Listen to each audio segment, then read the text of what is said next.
This program features live coverage of an African safari and may include animal kills and carcasses. Viewer discretion is advised. Good morning, everybody, and welcome to a glorious day here in Africa. You're currently on board a live safari, so keep your arms, legs, and feet inside the vehicle.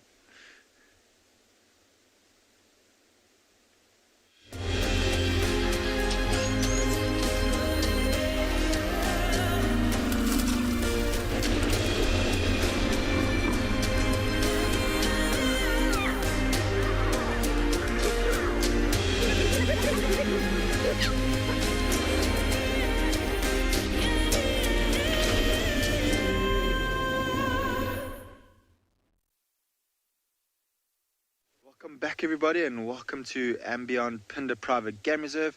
My name is Jared Dupree, and we've got Marcel behind the camera today. And we're come back to exactly where we left off yesterday. And the reason why we've come back is yesterday we were rained out, so we had to race back to the lodge. And we were hoping that this beautiful big male lion was still here with the zebra, and he most certainly is indeed. Now, before I get going, I'd like to welcome all the kids this morning. Just a reminder that the first 45 minutes will be for all of you. So please do send in your questions. Email it to kidsquestions@wildearth.tv. And I look forward to hearing from all of you.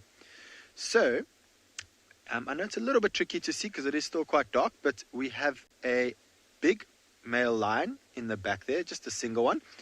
The rest of the pride haven't joined up. We thought that maybe his brother or the females with their youngsters may have joined up. This carcass is smelling quite delightful, and that scent could have attracted them, but it seems that this did not happen. And that could also have been because of the weather we had last night. We had quite a bit of rain, and that rain would help to mask the scent of this zebra, and the fact that he's dragged this zebra into the thicket, it could also help in masking that scent. Now, he didn't kill the zebra. This zebra, unfortunately, did die of natural causes. We're not sure why. And it was about 4 days ago. And then yesterday, we found him busy feeding on this carcass. So we assumed maybe 2 nights ago, he was on his territory patrol and then happened to pick up on the scent of the zebra, found it, dragged it down into this thicket for about maybe 200 meters. So he's dragged it quite a long distance. Oh, there's a jackal.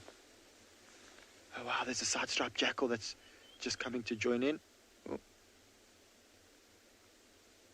So we were speaking about, if you just zoom in a little bit there, Marcel. Oh, I think it's just, and go a little bit more left. I think it's just behind the bar. The jackal is there. And there it runs off. Oh, unfortunately. Well, anyway, there is a side-striped jackal in this area, and judging by that jackal's behavior, it definitely knows that this carcass is here, and then I'm sure that it knows this male lion is here as well. Oh, there's another jackal. Another side-striped jackal. So there's 2 of them. It's a pair. And there they go. Do you see that big stripe on their back, that silver back? And that's why we call it a side-striped jackal. Here in South Africa, we have 2 species, the black back and side stripe. And on Phinda, you technically can see both, but we really only ever see the side-striped jackal. It is very, very rare to see the black back. And you see how he's looking in that direction. Incredible hearing. He could hear those jackals walking on the road behind us. And those jackals are going to just sit and wait very patiently for this male to move off. But it doesn't look like he's moving off anytime soon. But they've got very interesting diets. In summer, the side-striped jackal actually eats quite a lot of fruit. And in some areas, the majority of their diet in summer is fruit. And then they will also eat on meat and carrion. And then in winter, as it starts to dry up, like it is now, not a lot of fruit around, and then they will almost solely eat on meat. So I'm sure that those jackal are just going to hang around patiently and wait for this big male to move off.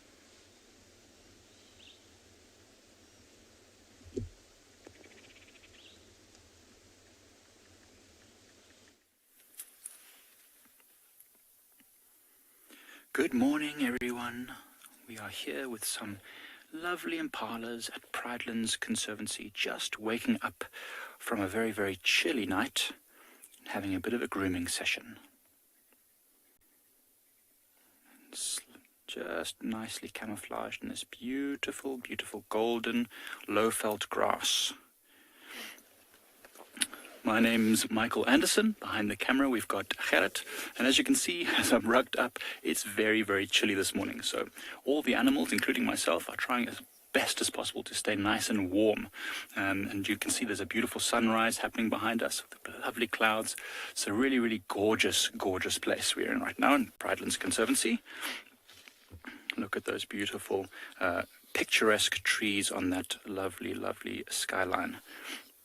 So as you can see, it's very, very dry at the moment, and these impalas over there are clumped up in a group. Probably last night they slept right here in this open area so that they could have the best chance to spot any danger. You see what they're doing right now, looking at us? They can hear me certainly, even though I'm talking quite softly. They've got very, very good hearing with those big ears, and all of them together will be able to alert each other if there is anything dangerous lurking about. Some of them have got their heads down feeding already. It's breakfast time. You can see how dark they look. Impalas don't always look this dark. What they're actually doing is raising their fur up to trap air against their skin. You know, when you wear a thick jacket, it traps air against your skin, and then you can stay nice and warm. So that's what these impalas are also doing, raising their fur. It's like getting goosebumps. You have goosebumps sometimes when you get a cold wind that passes. That's our body also trying to keep us warm. Although we don't have that much hair, so it doesn't really work that well for us. But for the impalas, it works very, very well. As you can see, a lot of them are grooming each other, and this is very, very important. Now it's winter time, all the ticks and parasites, the things that like to suck their blood, are climbing onto them also to keep warm. And if they don't control those by grooming regularly, they won't be very comfortable, let's put it that way. Must be interesting, they actually eat a lot of those things. Yuck. When they're grooming, they rub their teeth through their fur, and they eat all those little creepy crawlies. I guess that's extra protein. Delicious. That's why you should eat your vegetables, otherwise you'll have to eat creepy crawly bugs. Not so good. Look how well camouflaged they are. So it was quite a bright night last night. It's about half a moon. So I could see quite clearly out my tent when I was looking out last night. So these impalas have great eyesight. So in this nice open area, they would have been able to keep relatively safe. Now these impala look quite calm. Some others we passed earlier were a little bit nervous, but they were also a very small group, so they didn't have as many eyes and ears to spot the danger. I love watching impala. Always makes me feel so calm. They really are the most elegant of all the antelope. You can see the tails, actually, when you look through there. They're not flicking that much right now. During the day, when they are walking around, you'll see their tails always flicking back and forth. These ones are very still. It's too cold for the flies and biting, flying insects, so they don't need to chase anything away. And there's another impala grooming.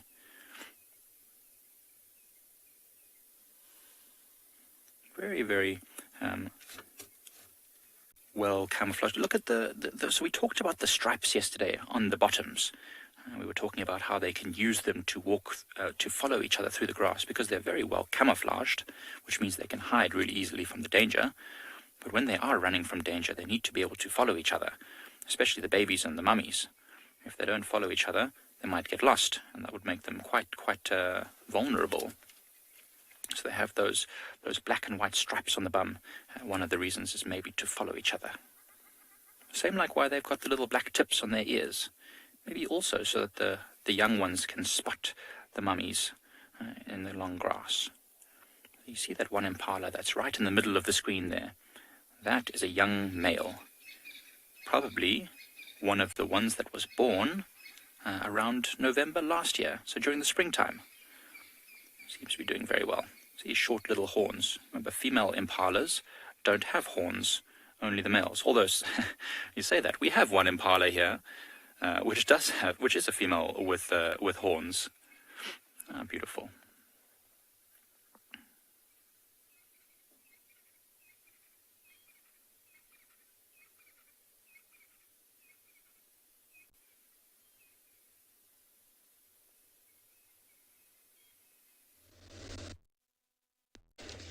Hello everybody.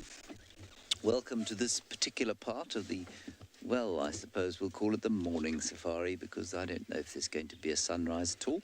My name is James Henry. BK Bokomoso Malinga is on camera. Good one. And that over there is a crested barbet, which I think is a great way to start the morning, with a bit of colour. And the barbet is probably looking for ants over there. I hope you're all very well. Remember, if you're under the ages of 18, we'd love to hear from you using the email address kidsquestions@wildearth.tv. That's kidsquestions@wildearth.tv. Any questions or comments you might have about Africa or the creatures we are seeing, we'd love to hear from you. Let's have a quick look at the water here. I'm not sure if Dewey the hippopotamus is still around or if he's moved along. While we do this, I will tell you that Kalamba the leopardess, who we were following yesterday afternoon, when I unfortunately parked our car on a stump and bent a piece of equipment beneath the car, was outside our rooms this morning, calling, so making her loud sawing, and Lauren is following her tracks currently. So hopefully Lauren will have some luck with Kalamba the leopard this morning. Then at the very far end of the waterhole there, BK, right next to the lodge, in fact coming towards us, is a grey heron, just landed. There we are. Very nice. Looking for frogs and insects. Is that the hippo in front of him? Or just a bit of mud? I think it's a bit of mud.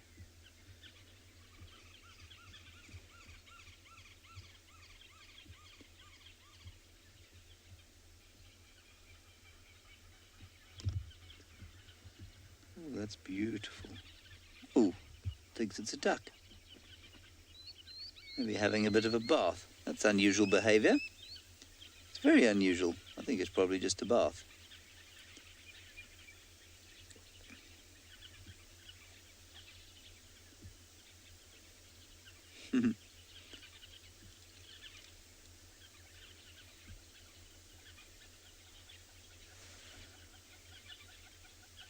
It's quite a noisy dawn for one with so little sun.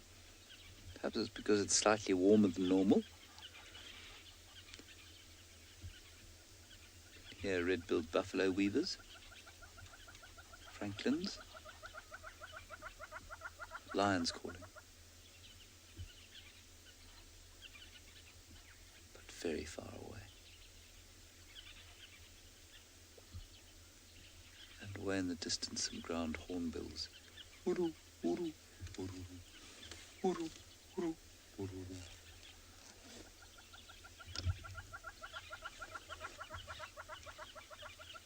And the hornbills.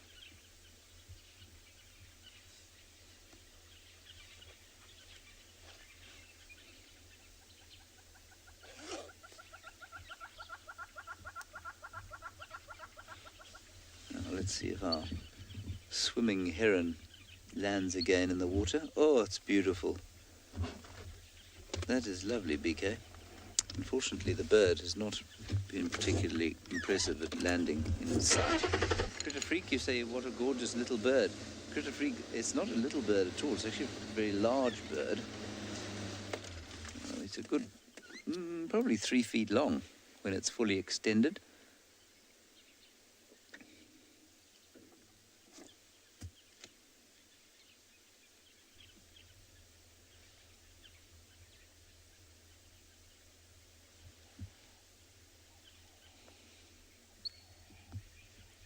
I think we shall move on from here.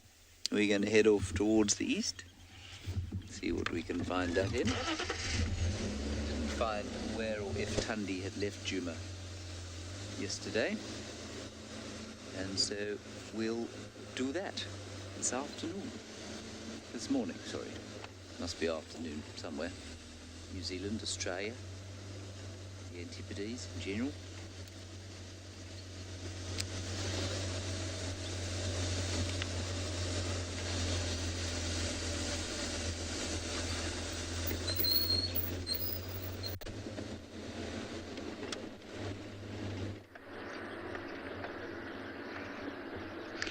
Good morning. Welcome on board, everybody. My name is Lauren, and I do have Davy on camera today. And I think James may have already told you this story, but we woke up to a leopard sawing right outside our room this morning. I have never experienced that. It was quite surreal. And it's far better to wake up to that than of your alarm. I don't think anyone in this world likes their alarm tone. That leopard was Kalamba, I think, because I then realised she walked right past the room. I opened up my bathroom window and there she was.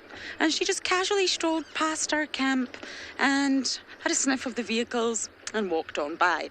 But sadly, that was about an hour ago. That's the only thing. We got caught in a bit of rain, and these cats can move very, very far in a short space of time. And because of the rain, the ground is now really damp and it's not so easy to track. We do have her tracks going past a house, which we can't drive past at this time in the morning. So we're just going to search this area for her. It could have been Tswalu. It was definitely a female, not a male. I think it was Kalamba, our princess. So she's in the area somewhere, and I would really, really love to spend time with her, especially since her sawing, which is a vocalization leopards make, woke me up. Now, the dam cam heard the saw, I believe, but don't worry, we heard it too, but I don't think she's appeared. So we're trying to put together all the pieces of knowledge that we have to figure out where she might be. She's a fairly elusive cat, or she's grown into one at least. She's definitely her mother's daughter, and they just slip into the vegetation and you lose them. Leopards are very, very camouflage. More camouflage than you would think with that rosette pattern.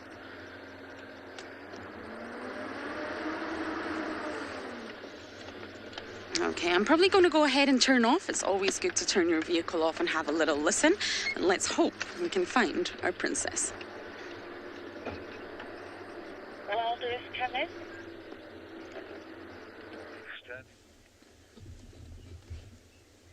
So while Lauren was listening to leopards soaring outside her house last night and this morning, Lauren, we were also very lucky last night here at Phinda to have hyenas outside my house, and they were going absolutely mental.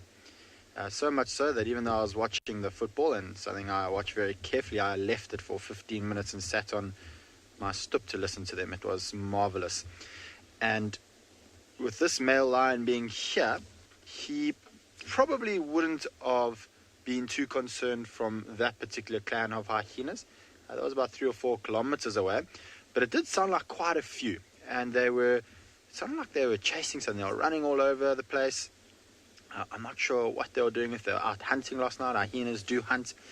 Here on andBeyond Phinda Private Game Reserve, we find, or our records show, that hyenas hunt far more than what they actually scavenge. And because of that, the clans of hyenas here actually try their best to avoid lions. Even when they're all together, they won't try and take on a single male or even a female on a carcass. It's not very often observed here, hyena and lion interaction. And so this male, throughout the night, pretty much had nothing to be concerned about, only that his brother would come in and try and take what meat is left. And it's amazing, if you had to park on the other side of this zebra, you would think that it is still pretty much intact. But when we look at it from this side, the way that the body is at the moment, and the ribs are still all intact, but there's a big cavity in his stomach. So this lion has been feeding around the stomach area, as you can see, also around the rear end, around the bum, and he seems to have got quite a lot of meat from there, and I'm sure he's probably going to feed a little bit more from behind, and then he'll head off to the front. You can see on the shoulders still quite a lot of meat there. But what I'm trying to look at, and for some reason I keep misplacing my binoculars every 5 minutes, I want to look inside that cavity, and I can see quite a bit of grass. So zebras, they're grazers, and so what this male lion did is he actually opened up the stomach itself, and they don't necessarily want to eat the grass. Well, they're not trying to eat the grass at all, But what they will do is they will often eat the stomach lining. Now, a zebra being a hind gut flamentis, a little bit different to the ruminants like giraffe and impala and buffalo, who have 4 stomach chambers. A zebra only has 1. And if I was to go to this carcass and have a look at that grass, you'd be surprised how not really intact the grass is. I'm trying to think of the right word, but it isn't very well digested at all. And so there'd be quite a lot of grass around there. And had this been summer, we would expect the dung beetles to be actually moving towards a carcass like this and being attracted to the grass that was inside the stomach. It always fascinates me when there is a kill around, the amount of animals that will be attracted to it. So obviously this male lion found this carcass. We had the 2 jackal come in, and I'm sure they're not too far away. Had this male not pulled this carcass underneath the tree, which was very clever of him, I would expect to see vultures here. We have quite a few different species of vultures here, so that would have been attracted to this carcass. Insects are going to be attracted to this carcass. Birds soon will be attracted to this carcass because the carcass has flies, and the birds will come and eat the flies. Hyenas might be attracted. Luda, you say he's going to eat until Christmas. Well, how long is that? Another 5 months. Well, I hope that he manages to eat something else between now and Christmas. But yeah, there's still a decent amount of meat here for a single male. His belly is extremely full, much fuller than what it was yesterday. So Luda, I do expect that probably tomorrow he won't be here anymore. It's not uncommon for male lions not to eat all of the meat that's on a carcass. That being said, it's really only if they're going to take a long time to feed it. Because the problem is, the longer he sits on this carcass, the less time he spends surveying his territory and walking around and scent marking and roaring and warding off any other males. So in his mind, if he sits on this zebra, or if he feeds on the zebra for about 4 or 5 days, there is the opportunity that other lions might come into his territory. Now these 2 males, so we only have 1 here, but they are part of a coalition of 2, do hold 2 different prides. So a pride south of us and a pride north of us. And both prides have a few females, and all those females have cubs currently, which is great. And if he doesn't patrol his territory, one of 2 things, or quite a few things might happen. 1, maybe a male comes into the territory and kills off his cubs, which is not what he or the females would want.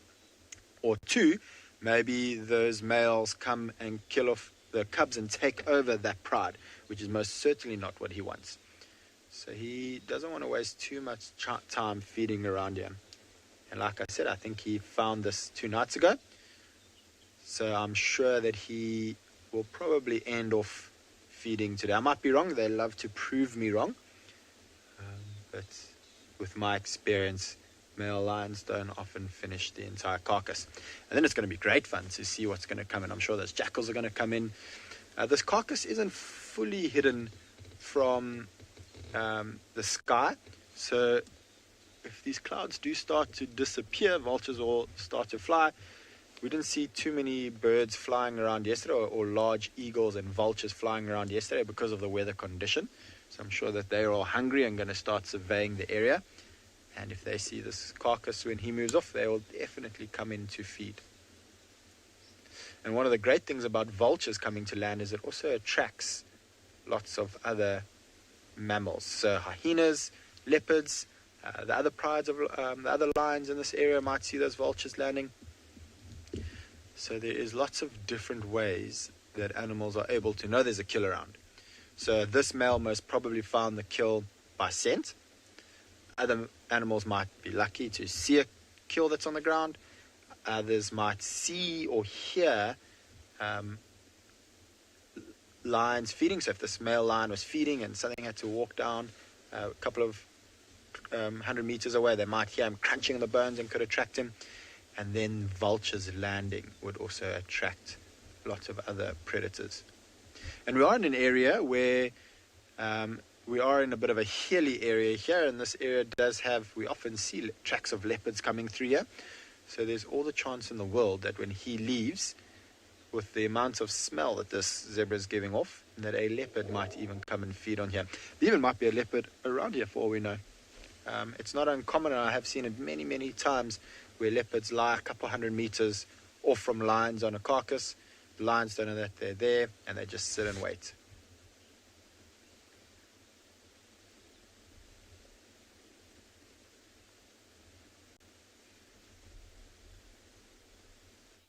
This is a joke. Righty, what we've got here is a special animal. It is a cardinal woodpecker. Isn't that nice? He's a tiny little bird.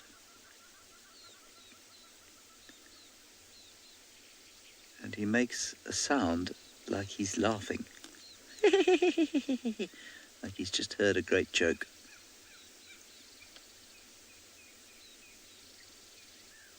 But at the moment, he's hoping that the sun will come out and warm him up. I think he's going to be disappointed. There he goes. Let's see if he'll call for us. All right, on the same tree, there's a dove, a Cape turtle dove.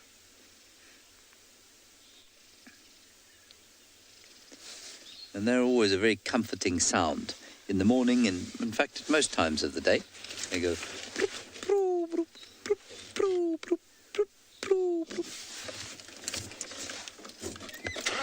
And that is all we have found so far. No mammals just yet. Well, not in this particular area. But that's all right. It's early days yet.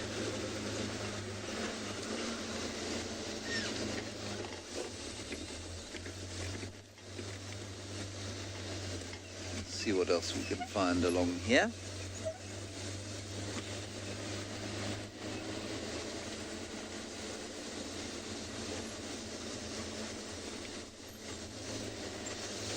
Some tracks.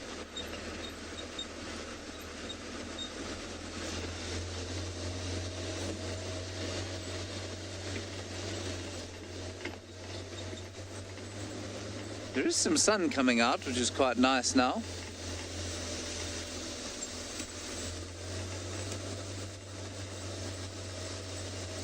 Hello, A&M brothers. My favourite part of guiding viewers. I think it's the variety of the questions that we get, and the fact that, you know, some people are new, some people have been watching for a long time, which means that we get lots of really interesting discussions and questions. Be quick as you can. There's a grey-headed bushshrike there on the base of the tree. Can you see it? Well spotted. Right. There, you got it. Beautiful. Now, this is a bird we don't often see.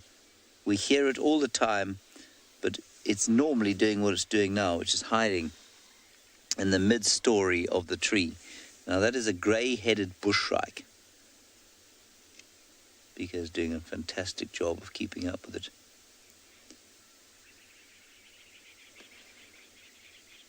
It's still in there somewhere.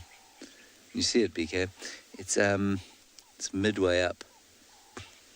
I think to the right of there and up. No, up. Quite a long way up. And to the left. Up. Did you see it move there?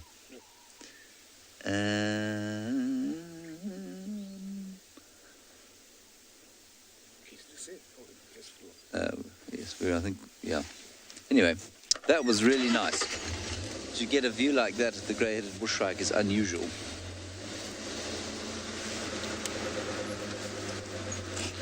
And you have tracks of white-tailed mongoose from the evening, civet.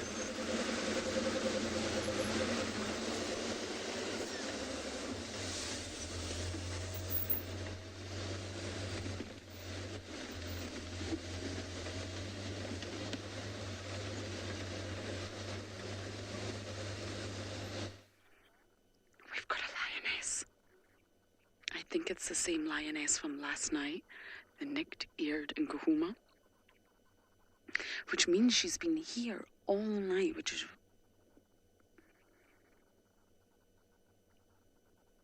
rather surprising. She spotted something. Now, Tlalamba's in the area, 100%. I just came across a lion instead. Yep, this is the exact same lioness from last night. Good morning, mobile station. Sean from Milkberry. Good morning, Sean from Milkberry. Okay, we are going to loop round to try and see. She's just on Philemon's Dip. We had tracks for Tlalamba, we had Leopard-esque tracks, and now we have a lion, which means Tlalamba's somewhere in the area. Now, we had this lioness last night, for those of you who were maybe not with us on Sunset Drive, and we actually saw vultures in a tree on our way to the hyena den. And then all of a sudden, we have a lioness. So she'd made a kill. I still have absolutely no idea what that kill was.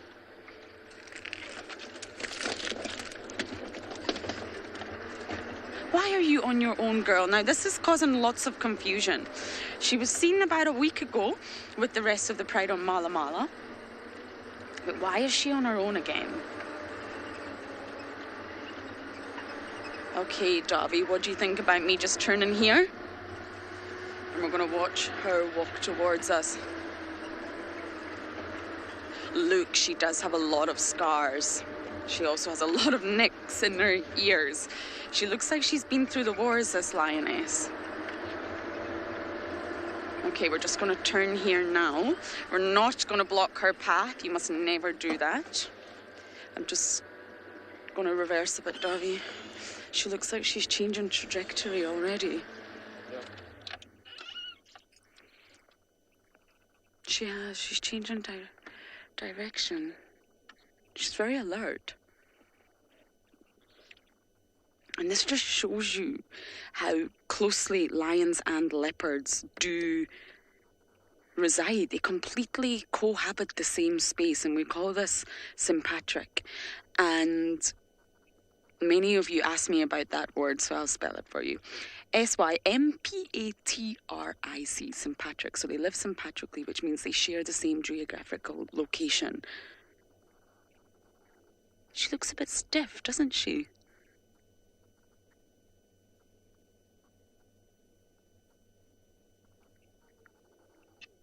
I wonder if she has just sat there the whole night. Okay, she's going into the drainage, everybody. Which means we are going to have to try and follow. It's not going to be an easy task, this drainage, but we'll do our best.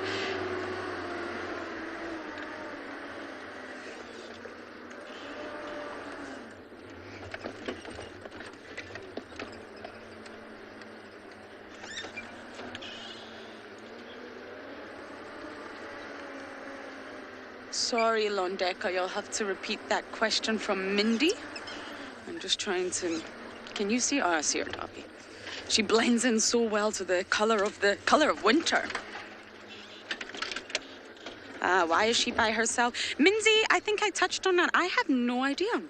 I don't understand. Lionesses do separate from the pride. They don't always stay together. Sometimes they'll wander off, maybe hunt something small on their own for a little snack, and then they will reunite. But the story with Nick Ears seems to be quite confusing. She was seen with them last week, but I don't understand why she sort of has left the pride.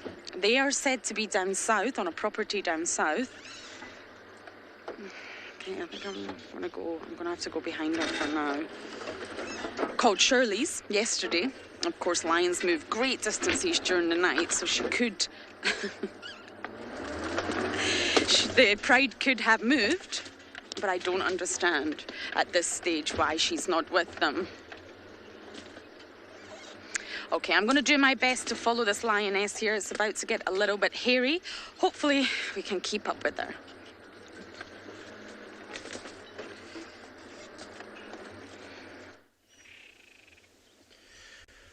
So we were planning to leave this male lion because he wasn't doing too much. And we fortunately managed to find those two jackal. I think you can only see one of them now, lying on the road. So this is a side-striped jackal, as I mentioned earlier. And when we just have a look at him, one of the main distinguishing factors between him and the other species that we get called the black-backed jackal is if you look at the back. So although they're called side-striped jackal, you'll see that there's that sort of black stripe down the side of their body with a silver-white band on the top of their back, where the black-backed jackal wouldn't have that white on the top. And because of that, they're actually quite easy to be able to tell the difference between. And they're extremely beautiful. I actually absolutely love these jackal with their long, pointy snouts. I think they've actually got very beautiful eyes and their very high, pointed ears. And you'll notice that he was glancing off to our left, his right. And that is because there is a lot of impalas busy alarm calling down the valley, and the male lion's just lifted his head to listen in that direction, and the jackal's busy listening in that direction. Now, I did mention earlier that this is an area where leopards sometimes do move through, but maybe it is the brother of this male, the Bayala male that's on the zebra, moving into this area. So I think once we're done here, we're definitely going to go have a look down there. But let's spend a little bit of time here. It's not often we get to have such a great view of a jackal like this. Often they're in the road, in the long grass where we can't really see them. But currently they're in the open. And there is two of them, as I mentioned earlier, and they're most likely a breeding pair. They do mate for life. And they can have anything between 1 to 6 pups, which is extraordinary. The most I've ever seen in my career is 4 pups. And a little bit different to most of the carnivores out here, although these are actually omnivores, not carnivores, but they do breed every single year. So by that sense, you would think that there's lots of them around, but you don't see them very often.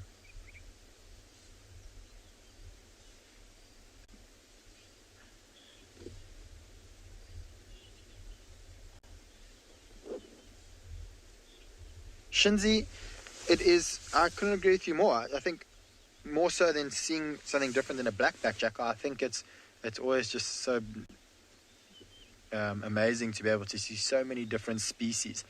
And that's what's so wonderful with us being on, 5 different game reserves at the moment, is everyone has something different to show you. Yes, we've got these side-striped jackal, but andBeyond Phinda Private Game Reserve actually has quite a few animals that we haven't shown you yet, that none of the other reserves have. We've been trying really hard to find a red daker, which looks a little bit similar to the grey daker, but smaller, a little bit more rounder, and like a reddy brown color. They're absolutely beautiful. And unfortunately, there's an area, the male lion's just stood up. There's an area in the north of the reserve that we have a very special and rare antelope called a Sunni. But there's just no way of being able to film them because there is no signal in that area. And for those bird lovers, we've also got so many different species of birds here. And he's just laying down again. Lazy lion. I thought he was going to get up and do something exciting, but doing what male lions love to do best, absolutely nothing. You can see it caught the attention of this jackal. He could hear the lion standing up and walking around and then lying down again. And I'm pretty sure he was hoping that lion goes to investigate those alarm calls, because they do that occasionally. I think if those alarm calls were maybe halfway between where they are to now, maybe this male lion would get up to go and investigate.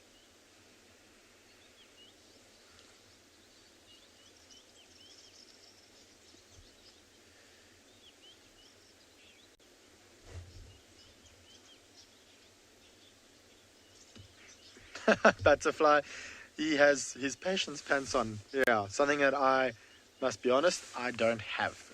So I do get very envious when I see animals like these jackal who have so much patience, and I wish I had the patience that he does. And I'm pretty sure he's been here or he or she, it's a bit difficult to tell for now. I think it's a he, judging by the size. The other one was a little bit smaller, so that would most likely be the female. He's probably been here for, maybe a day or so, and he might still be here for a couple of days. If this male lion doesn't move off, they might go off to scavenge. They do hunt, they do scavenge. As I mentioned, they are omnivores, so they will eat fruit as well. But a large portion of their diet will be insects, invertebrates, birds, and then the occasional carrion. And on the very rare occasion, they do actually hunt antelope as well. Now, that sounds quite wild claim, but I have once seen a pair of jackals killing a baby impala, a newborn impala.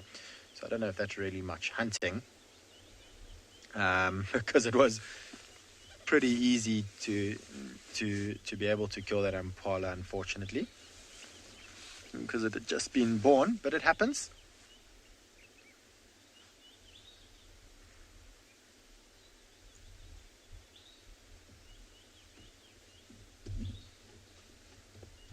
Now, I wonder if these two do have pups around at the moment, because the youngsters do stick with the adults for quite some time, and often with jackals, when they have a new litter, the old litter might still stick around as well.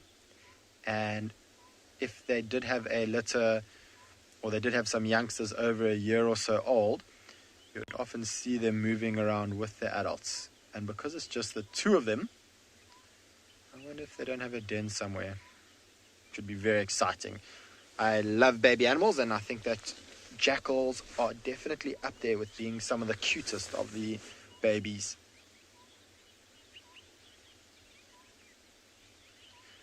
So, Robin, in South Africa, we have two species of jackal.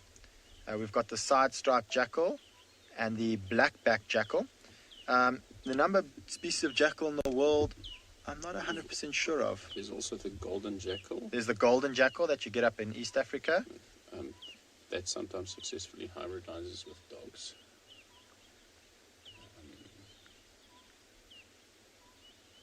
I was just conversing with Marcel, who trying to see if he knows how many jackal species are in the world.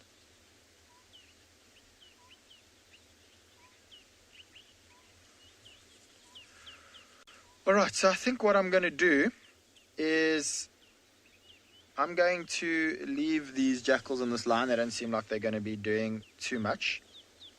And we're going to go investigate those impalas alarming.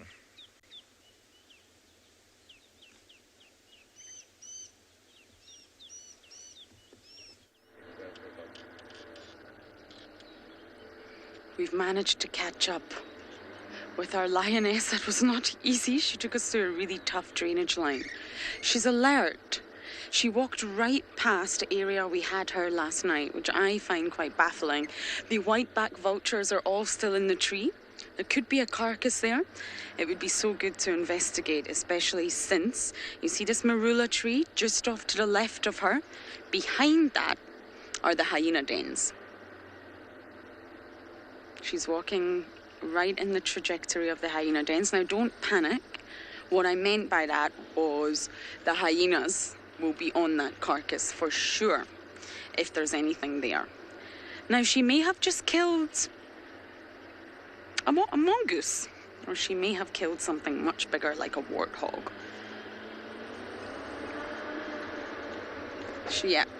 She's walking right in the road of the hyena dens.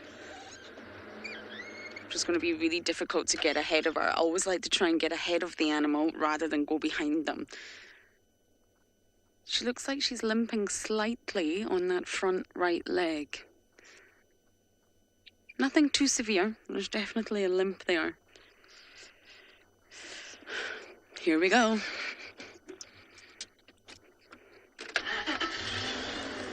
Yeah. Now, luckily, the hyena den that we believe is currently active, the one that I had the cubs at yesterday, is the furthest away one. We hit one, then we hit two, then we hit three. There's 3 dens that Djuma clan use in a row. Although I haven't seen them use den 1 in quite some time. I think she's heading straight south. And I think she may start looking for the pride. Ooh. Lovely fresh lion tracks. Shall we show you the tracks? And this is what a fresh track looks like. Look at that. And we get asked a lot, how do you know the difference between lion and leopard? Because they're very similar. They're both felids. They're closely related. They have the same foot structure. But Really, the size you cannot mistake. Kalamba's tracks are about half that size. Even Tingana, even a big male leopard would not reach the size of a lioness. A young male lion could maybe be confusing for a male leopard, but they're also slightly different. Lions are much bulkier. They've got a lot more muscle mass behind them. They're heavier, and they tend to walk really heavy. If you look at her, they're still digitate, meaning they walk up on their toes, but they're still a little bit heavier on their feet than leopards are. And you can see that when you look at their tracks. I wish I could split myself in two and the other half go back and see exactly what she killed, because the vultures are all still there.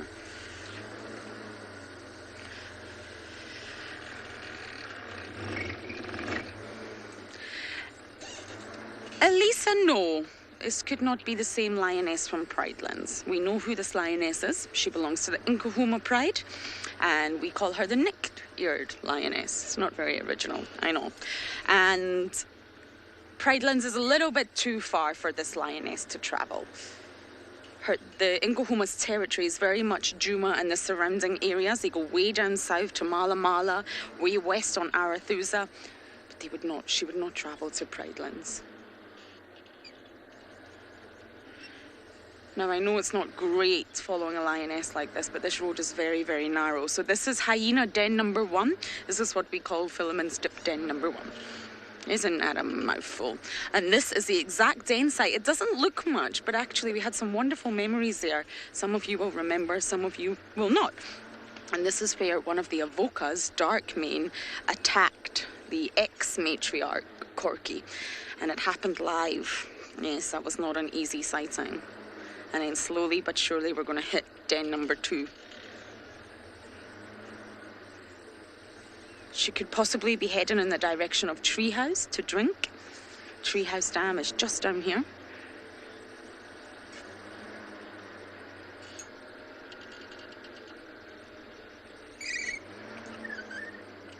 She's really beautiful, this lioness.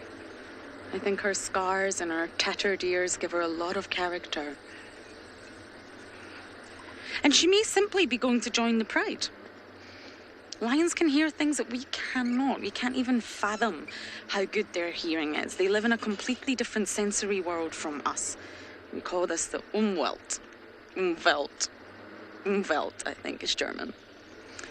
I did do German at school, but I'm not good at it, clearly. And it refers to each individual species' unique sensory world and how each animal perceives its world completely different from the next animal because of their unique senses. So she could be able to hear the Pride calling way off in the distance, and she could be heading in that route. After Treehouse Dam, slowly we would hit the southern boundary, and she may cross out. Lionesses do separate from the Pride, they do. But of course it benefits them greatly to stay with the Pride. Protection, comfort, they can take down bigger animals. I've watched lone lionesses hunt warthogs many times. They have great strength up in the Masai Mara. But in order to take down something bigger, it would benefit the lioness to be with the rest of the Pride. Now, just to give you some context, this is Philemon's dip den number 2. PDD. No hyenas there. But that's my personal favorite den.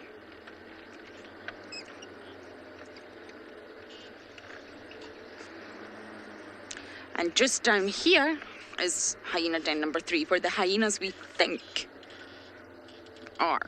We don't know. I've not checked this morning. It will be on my list of things to do. Oh, spiderweb in my face. And so she's walking in the complete opposite direction from that. So please don't worry, everyone. She is not heading in the direction of den number 3. She's heading in the direction of Treehouse Dam. Davi and I thought we had a leopard earlier. We thought we'd found Tlalamba, and then we thought, no, the size is completely wrong. And then we thought maybe it's a male leopard. And then we realised it's a lioness.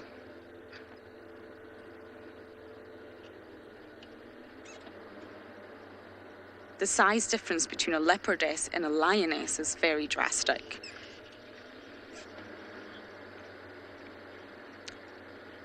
So apparently 45 minutes is up already. Can you believe it?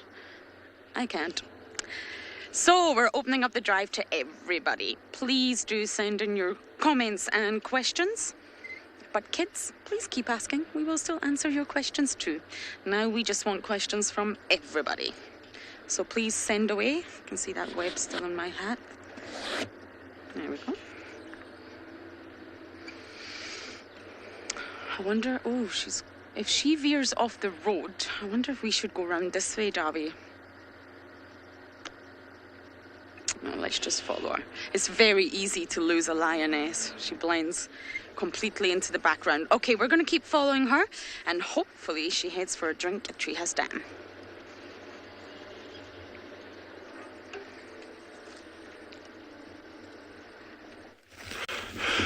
Good morning from another fantastic, gorgeous day out here at Tswalu Kalahari Reserve.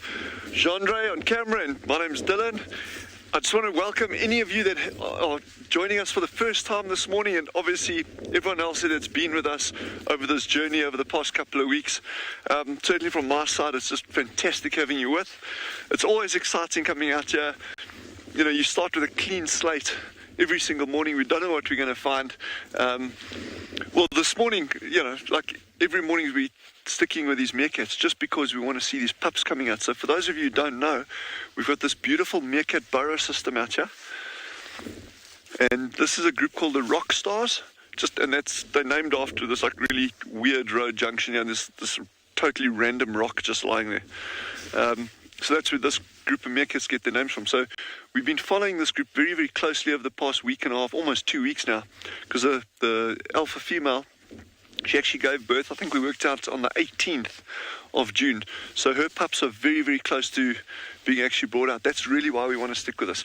But for those of you who have been with us on the journey, just bear with us. It's going to be super, super exciting when they do come out.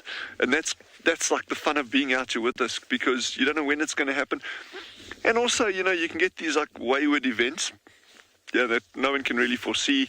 A predation event, we're hoping that doesn't happen, but it's certainly not impossible. But anyway, yeah, so I'm still working on how we're going to get an art wolf. I missed an art wolf yesterday by seconds, unfortunately. But these things happen, and you kind of like take it on the chin. So hopefully over the coming days. And then there's another species that I'm really trying to get as well. There's a whole lot of species, but between Genre and myself, we're going to be working hard, really hard to get these for you. So, well, we can't really call it like work, actually. It's kind of like we're going out, we're looking for them. It's a load of fun at the same time. So, yeah, calling game drives work is a bit, yeah. So I'm just going to spend a bit of time here. I want to see which burrow they come out and kind of what time. I think within the next 10-15 minutes they should be out.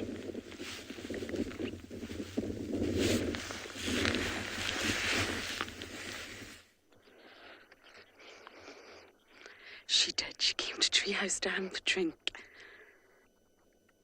Exactly as we predicted, and we've actually came to the complete other side of the dam to give her space, but also to have beautiful views of her taking a drink.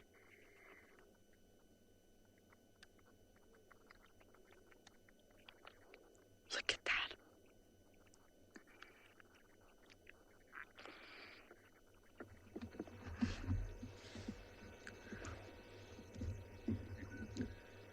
This is the first time I've seen anything have a drink at Treehouse Dam in a very, very long time.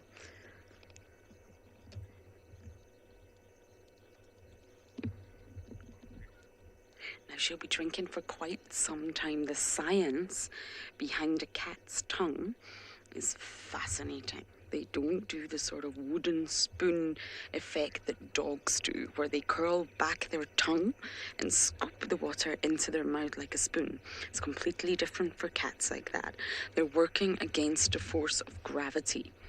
It's all to do with physics. Yay, physics. But cats are said to be not the most efficient drinkers at all, and it takes them a long time to quench their thirst.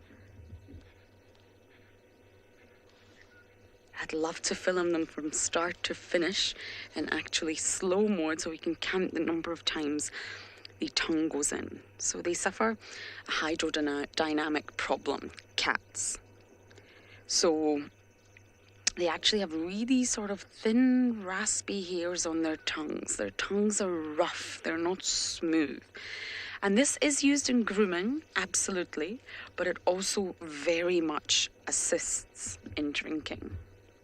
So they're not able to suck. So humans obviously have the ability to suck liquid through a straw, but cats can't do that.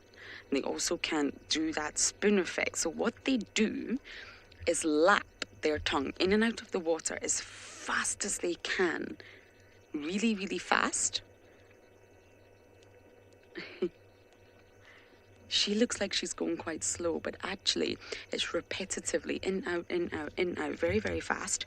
And what they're trying to do is cover their tongue in the liquid and then defeat gravity by pulling the tongue back in so fast that that small bit of water goes in the mouth.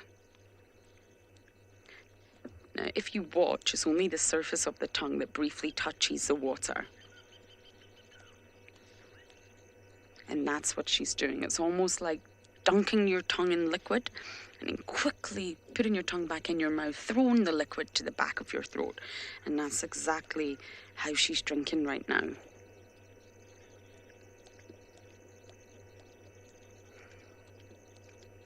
For a brief second, liquid will stay on the surface of her tongue before gravity takes effect and it falls off.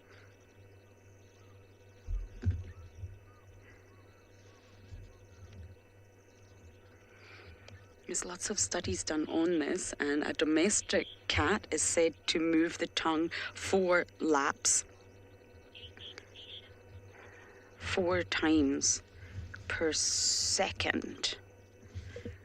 But the big cats are said not to be as fast as domestic cats. They're slightly slower because their tongues are larger. So therefore they lap a little bit more slowly, and they still achieve the same balance of gravity and inertia. There's your physics for the morning. Landeka, can you just repeat that question one more time, please?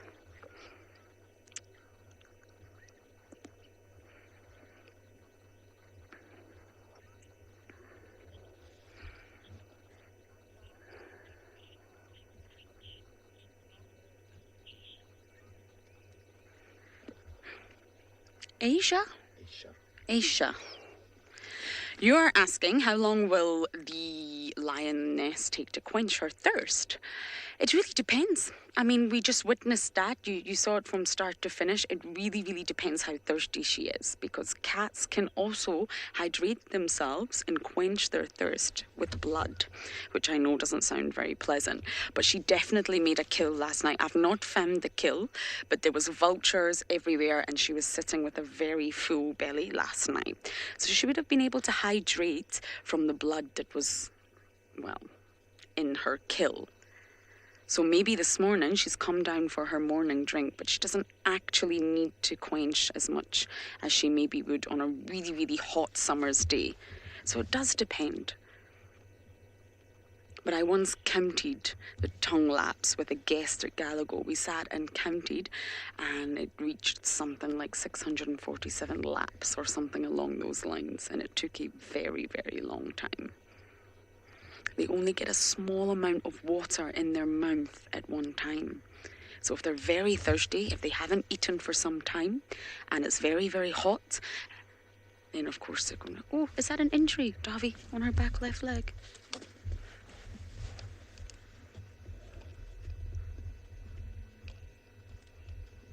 No, back right leg, sorry. The other left. It is. That's what she's limping on. That makes sense. It's not been the front leg. She's limping on that back leg. It doesn't look too severe, though. Can you see her, Davy? I can't see her. I'm good? Okay.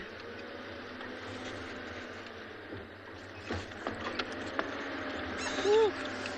It's a bit bumpy. This used to be filled with water not so long ago. This whole area that I've just driven over. And of course, the volume of water in this dam is reducing quite drastically, actually.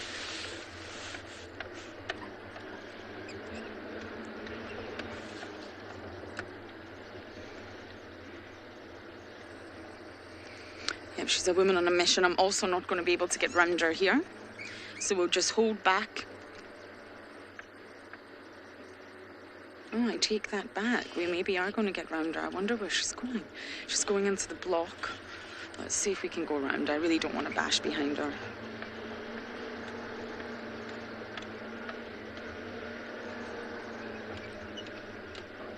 Yep, there's a lot of limp in there. She's injured her back right leg.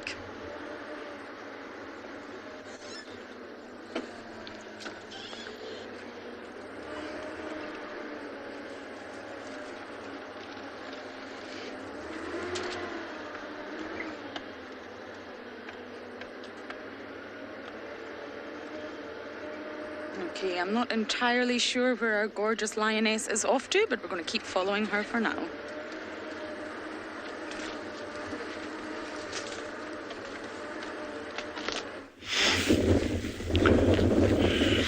So I've done a little scan around the burrows here, and we don't see any sign of predator tracks, like honey badgers, caracal, wildcats, those kind of things. And it's something we do every single morning when we get to a burrow. It's actually just a good habit to get into, regardless of whether you're working with meerkats or anything else. When you go out, keep your eyes peeled. You know, what's out here just actually reveals a whole new world. And I think over the coming days, especially on our afternoon drives, I think I'll start showing you some more of the tracks of other little creatures that are around here as well. So I just want to, for those of you who might be wondering, if you look at some of these burrows, you see there's lots of tracks around the entrance, okay? But then other burrows are very, very smooth around the entrance, like that middle one over here. You can see it over there. So what we do there is, if we're not sure if the meerkats have actually returned to a burrow system, and we had this a couple of days back where Veronique, the meerkat habituator, she wasn't sure, geez, had the meerkats returned, were they here, were they not here, what's going on? And then we actually just gently sweep, we just use a little stick, we just sweep the outside of the burrows, because then you can see clearly any sign of activity at the burrow, regardless of what it is. It just makes it easier, whereas if you've got a whole set of tracks, then it becomes very, very difficult on the soft sand to determine exactly which ones are the fresh ones, which ones aren't. And I think that's one of the principles in tracking is, it's one thing being able to identify a lion track. It's kind of like pretty simple, or an elephant track. The challenge is to be able to say, okay, what is the age of that track? Determining the age is one of the biggest and key skills of a very, very good tracker. And it's very simple if you've got elephant tracks that are clearly days old or weeks old, and there's other animals on top of them, that kind of stuff. But where the challenge comes in, if you're following a herd of elephants or a couple of bulls and you're looking for a particular individual, and you've got tracks going up and back, up and forward, and they're just a couple of hours apart, that's when the tracking skills really kick in. So here in the Kalahari, where there's very, very soft sand, even gentle breeze can disturb the tracks, and it can make relatively fresh tracks look pretty old very quickly. So just sweeping the entrance of the burrows, if you're unsure, makes a big difference in terms of figuring out what's going on. But now we know these meerkats are here. Just I shouldn't say that before I jinx it. But we know these meerkats are here. They went down here last night. So unless something crazily untoward happened during the course of the evening, I think we are on the money. That sun is going to be coming out over those hills, I reckon, in the next 3-4 minutes. And shortly after that, the meerkats are going to be popping out. Because I always love that light in the far distance as it cuts through that valley. Look at that.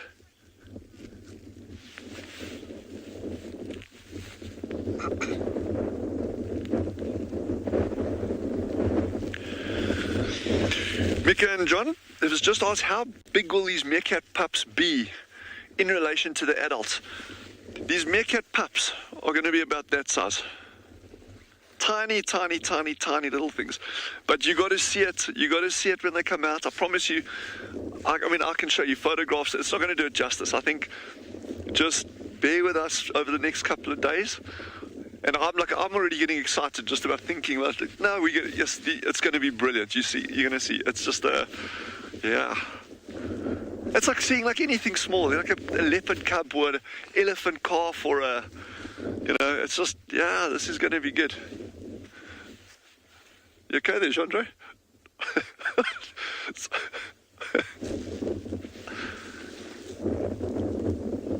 Sun's out, and I'm just going to spend some beautiful time here enjoying that sunrise.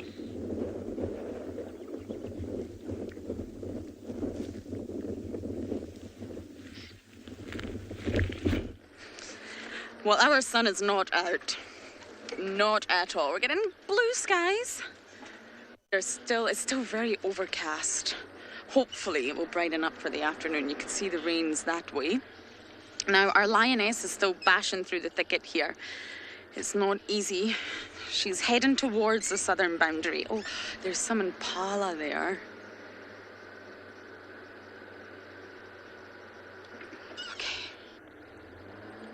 She doesn't seem interested. But yes, if she heads towards the southern boundary, I think she's trying to reunite with the Pride. That's what my gut is telling me.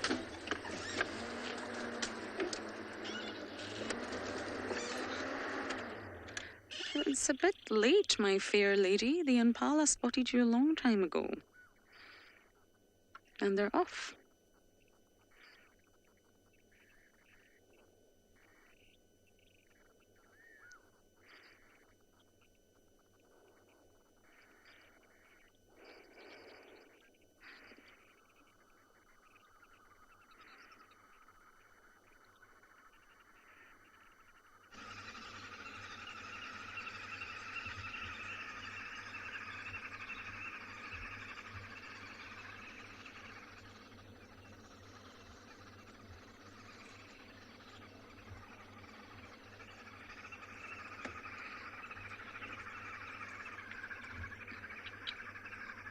Just trying to have a little look and listen to what she's possibly looking and listening at. Natasha, I don't think she's pregnant. I think she's very, very full. Very full. That's why she has a big bulbous belly. Most cats overeat, they gorge themselves. The lifestyle of feast and famine is not easy.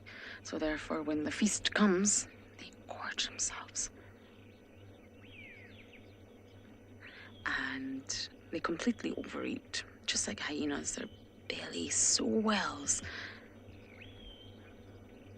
And I know we've not got the best view. She's moving very, very slowly. She's not 100% stalking. She's interested in something and I don't want to interrupt, so I just want to see where she goes, see how well she blends into the background.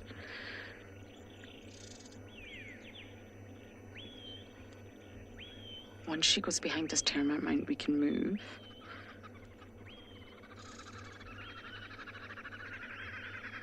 But those impala are long gone. They ran.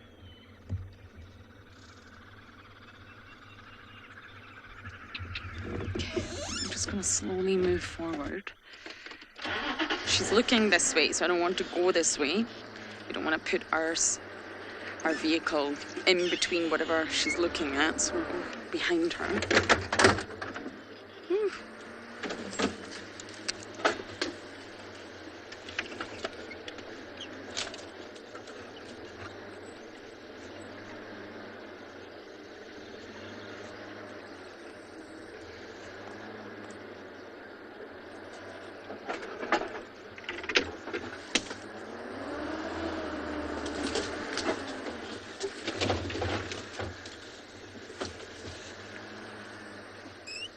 Can you see her? 12 o'clock. keep getting all the water from all of the trees in the car. Okay.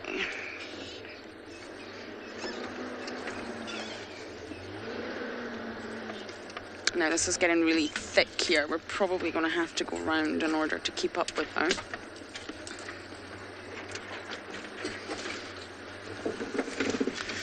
Let's try and go around this way.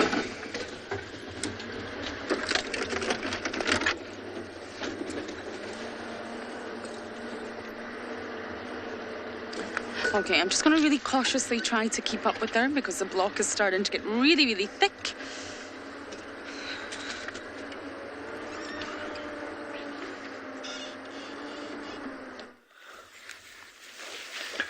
I've got something, you know, it's always funny when Genre and I don't have any animals to show anyone, including meerkats. We like find something totally random. But this is quite interesting, and I really just wanted to show you this. So, out here, one of the key things, and I gave a hint. Remember, yesterday I asked those of you who joined us, I said, I'll give you a hint as to what animal we're waiting for. And I said, it's an area where there's lots of grass. And I was kind of like hoping to throw that out as a decoy to try and get people to think, well, we're looking at an animal that's going to be eating grass. But it actually wasn't. Where I was going with that is that the animal, the aardwolf, is a big feeder on termites, especially like harvester termites. So you need an area where there's lots of grass to get lots of harvester termites, and that's where you're probably more likely to find aardwolf. So these harvester termites, when you look at this clump of grass over here, okay, I'm excluding this one. This is Kalahari sourgrass. This is it's an annual. It just reseeds every year.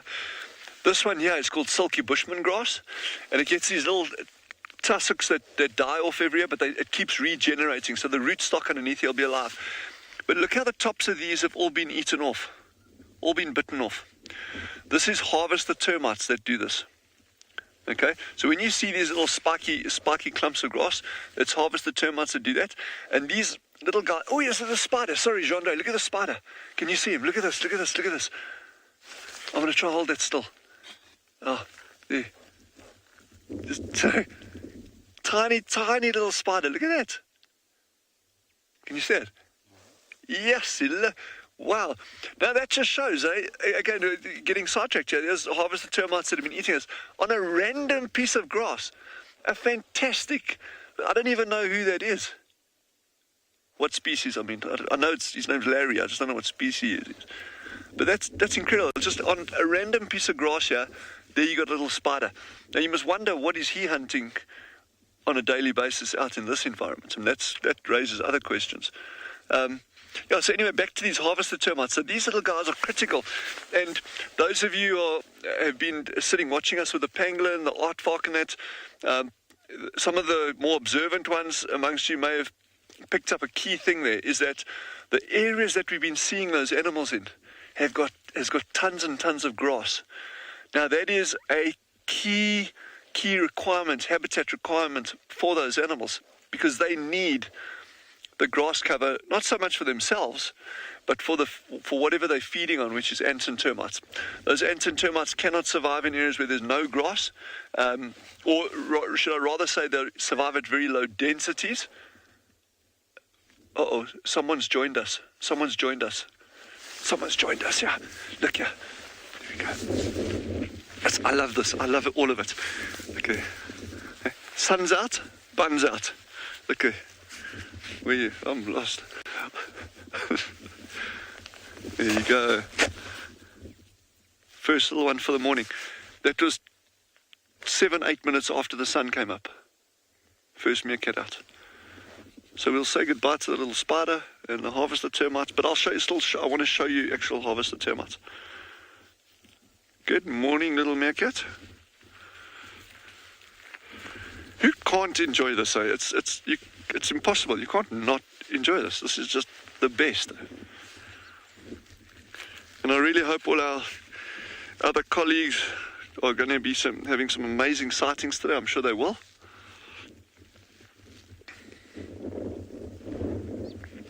Again, this is the little alpha female, so the dominant female. She's first up, as she's been every morning so far that we've seen.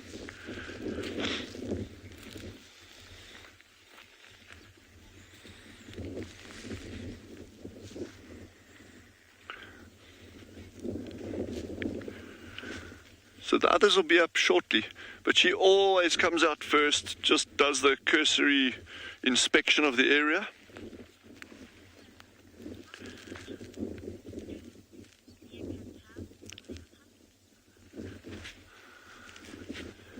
Sassy has just asked, how many teats do meerkats have for the pups? They've got 6. And these ones, we don't know, everyone has been suckled on. So we don't know yet how many pups they've got, because remember, they can suckle on different teats and that. So it's not to say that, well, if there's 6 teats that have got suckle marks on, there's 6 pups. She could have 2 pups. Okay, a second one's just popped up. So yeah, so we're just waiting with bated breath, and we will see over the coming days, and hopefully sooner rather than later, exactly how many pups. I'm saying 3. I think Jandre said 4, eh? And then Veronique, the meerkat habituator, she said she reckons 5 pups. Anyway, so let's see. As you can see, I'm the optimist amongst the group. Good morning.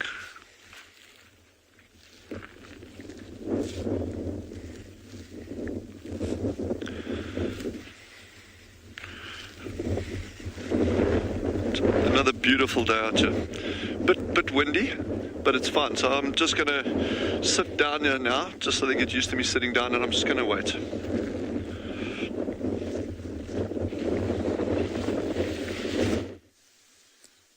Okay. Good morning, everybody. Welcome back to andBeyond Ngala for our sunrise safari, although a little bit late, but you can see beautiful start to the day. We've got most of the Birmingham Pride sitting here. So this morning you'll be with myself, Sean, and we've got OD behind the camera. Apologies for our late arrival, but as you can see behind me, very, very cloudy up along there, and we've had rain. It's been raining for the last sort of hour and 20 minutes. We did go out at the beginning, but then the rain chased us back home. But you see, worth it. These guys were actually very, very close to the camp. The camp from here is less than a kilometer away. And they just huddled down into this little group during the rain, I suppose trying to keep warm, trying to keep dry. And great news, yes, that over there is the young Birmingham male. The injured one that we saw calling and moaning with Rowan last night. He obviously joined up with the rest of them, which is really, really awesome. Now we're counting about 13 animals here. So you can see in this little puddle, there's 11, and then exactly where OD is standing, there you just saw that little flicker of movement there in the grass. There's a lion moving down the side there. There it is. Not sure who exactly that is. We haven't actually been around to that side. We just arrived here. But that is, one of the other lions. I'm not sure if that is the cubs or what it is. But all you guys need to do is just ask. So please don't forget to ask all of your questions. You could just hashtag WildEarth on the Twitter feeds, or you can @FC on YouTube to get your questions. And don't forget to get all your questions into me, especially because it's my last morning drive, everybody. Quite sad, but still my last morning drive here. So at least the Birminghams came out for that, which is very exciting. And we want to have a look, because remember these little cubs, the one had that cherry eye, and it's this one that's moving around right here. There we go, that OD was focused on. That's the one with the little cherry there. You can see a little bit of that pink eye. That's what she had last time. Now we discovered, number of you lovely viewers sent me little articles about what the cherry eye actually is. It's that third eyelid. And so what happens is she obviously got like a scratch or something like that, and that third eyelid, the tear duct or the tear gland, has sort of swollen. It's been pushed out. So it doesn't make her blind. It doesn't actually have a harmful effect on her vision, and it could be there forever, or it could sort of recede slightly, and it looks like it has receded a little bit. So hopefully she'll lift up her head again, and then we can have a look and see exactly what's happening. But did you see that there? That is the young white female. But do you see that little bit of pink on her nose? It had a pinkish tinge to it. Now, these animals are not full. You know, they didn't, I don't think they ate last night, but I think they may have eaten the night before. Or they caught something small. You know, I don't know, maybe they caught like an impala or a young kudu or a bushbuck or something like that. You can see there, yeah, her stomach, she's eaten recently. I mean, we haven't seen them since, I think, Sunday was the last time we saw the whole pride. And today's Wednesday, so they possibly caught something maybe Sunday night, ate it Sunday night, Monday night.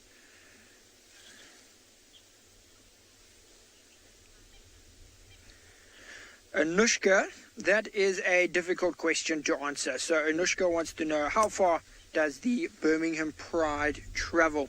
Now, if we just get that out, and we ask OD just to come back to me here, so I can show you a map, Anushka. Hopefully, should help you narrow this down.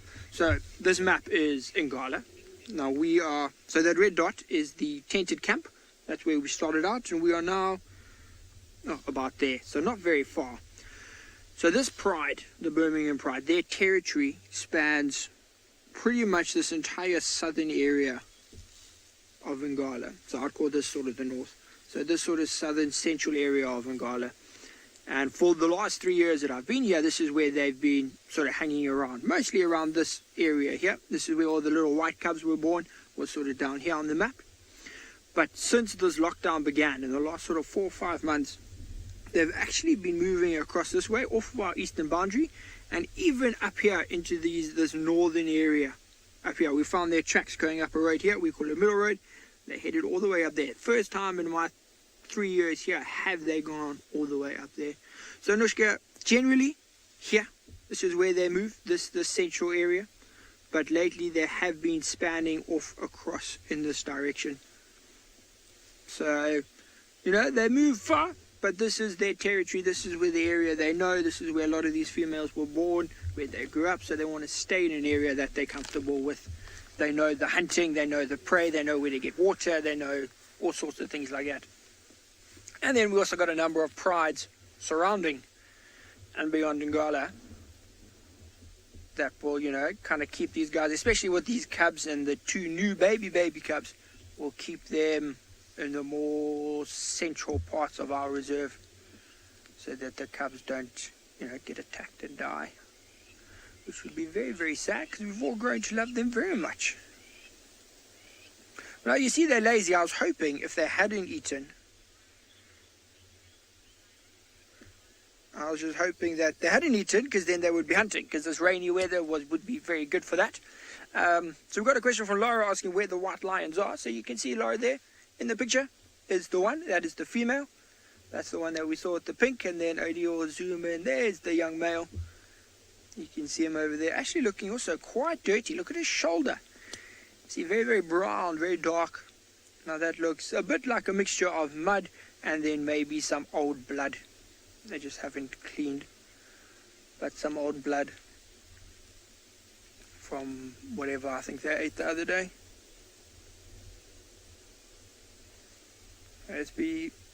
Would be cool to know where they've been. You know, we don't know how far off of our boundary they actually go. But they obviously do go there, and they've been quite successful out in the eastern parts of Ngala in terms of hunting. You know, they go out there and they catch quite a lot. But, you know, for now, they don't look like they're going to be doing too much. I think with the rain finished, they may wake up and maybe start grooming, just clean that water off. But we're going to wait here and see.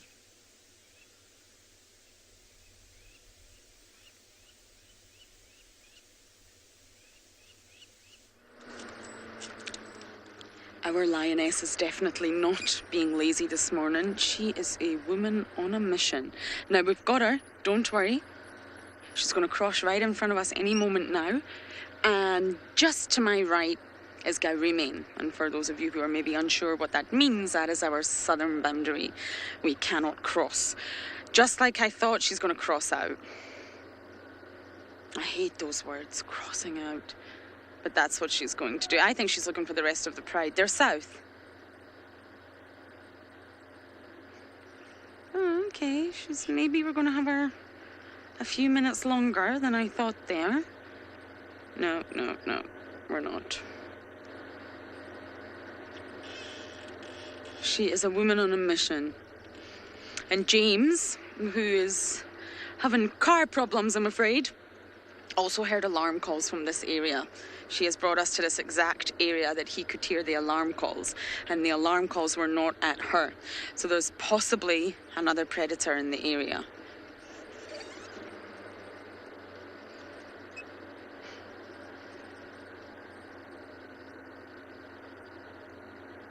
Yep, she's crossing out, everybody. Let's see if we can get around her. Davy, hold on tight.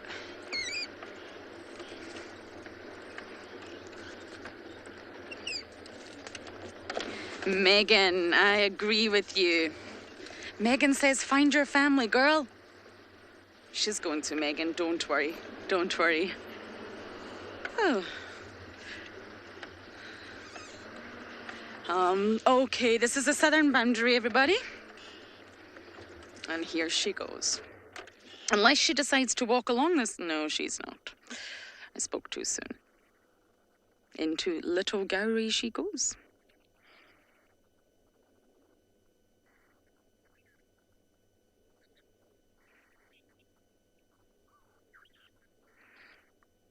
Okay. Now I'm going to investigate this area, see if I can see anything else going on that was maybe making those alarm calls. And hopefully we'll find another predator.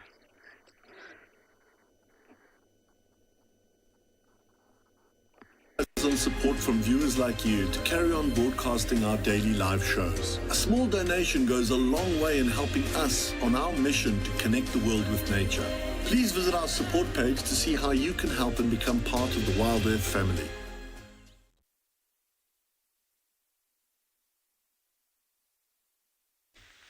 So the second one did pop out, and then it went back again, popped out, went back again. So this is very, very much a typical pattern for meerkats in the morning, especially when you've got a bit of a breeze blowing. I mean, this is not a strong breeze and it's not particularly cold. Certainly it's actually a lot milder than we've had over the past couple of days. Just all those big fires that we had yesterday, well, not we, there were probably fires quite far north of us, up towards Botswana border side. We're about 80 kilometers from the border. And typically you get big fires around that region at this time of the year. But all that smoke is cleared up now. So we don't have that lovely smell of that burning grass in the air. It is a very, very incredible, stunning smell at this time of the year. I like it. And for any fires that you get through these regions, I mean, they're not these massive raging things. You know, they just idle along slowly. You can see this kind of vegetation. You know, it'll take a fire, but it's very, very low key, low intensity. There's no threat to wildlife and that kind of stuff. So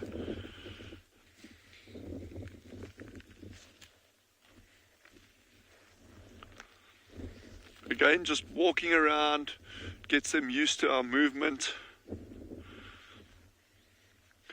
And that's very important, whether you're habituating leopard cubs or meerkats, whatever it is, if you maintain the same position the entire time, whether it's seated or standing, the animals become used to that, and then anything outside of that tends to become like, oh, what's going on there? So it's always good just to vary your posture, vary the tone of your voice. In other words, you can talk softly sometimes, you can talk loudly sometimes. It doesn't disturb them. It just gets them really, really used to all these variations in your activity.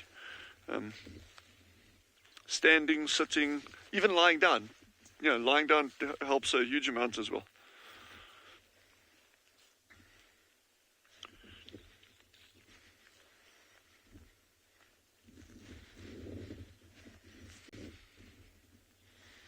Hey, Mama Bear, where's all the rest of your family?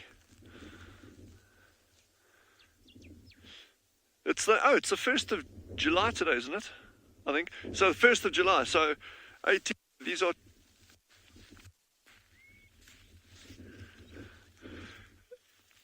Gabriel, age 11, has asked how big is Tswalu and is it fenced? So Tswalu is about 115,000 hectares.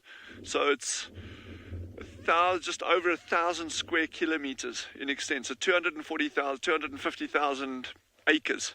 So it's a very, very big area. It is fenced. But the fences, I mean, although they are designed for keeping animals in, we still get like a lot of movement through, especially animals that dig and burrow. Aardvark, honey badgers, porcupines, warthogs, and then because of that you get things like cheetah in and out all the time. And the majority, well in fact all of the neighboring, the surrounding areas, although it's primarily livestock farming, like many reserves are surrounded by that, most of them have got good numbers of game on them as well, and they tend to be, the local people tend to be fairly tolerant of wildlife on their properties. There's another one that's just popped out just to the right of Genre, and it's just running up to, there you go. Yeah, so we're very, very fortunate in that regard. So yeah, we don't have any issues with like animals killing livestock and that kind of stuff.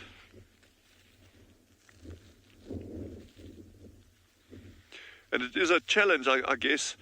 Well, not a challenge, I mean, it's one of the beauties of Tswalu is that on an area this vast, this expansive, that, you know, when we're out on game drives, I mean, we can travel for hours in any given direction. And but the challenge there as well is you never know what you're going to find, and sometimes things are super relaxed, and then other times they aren't. So that's just part of the fun out here. I just want to see which other burrows these meerkats come out of. So I'll spend a little bit more time here.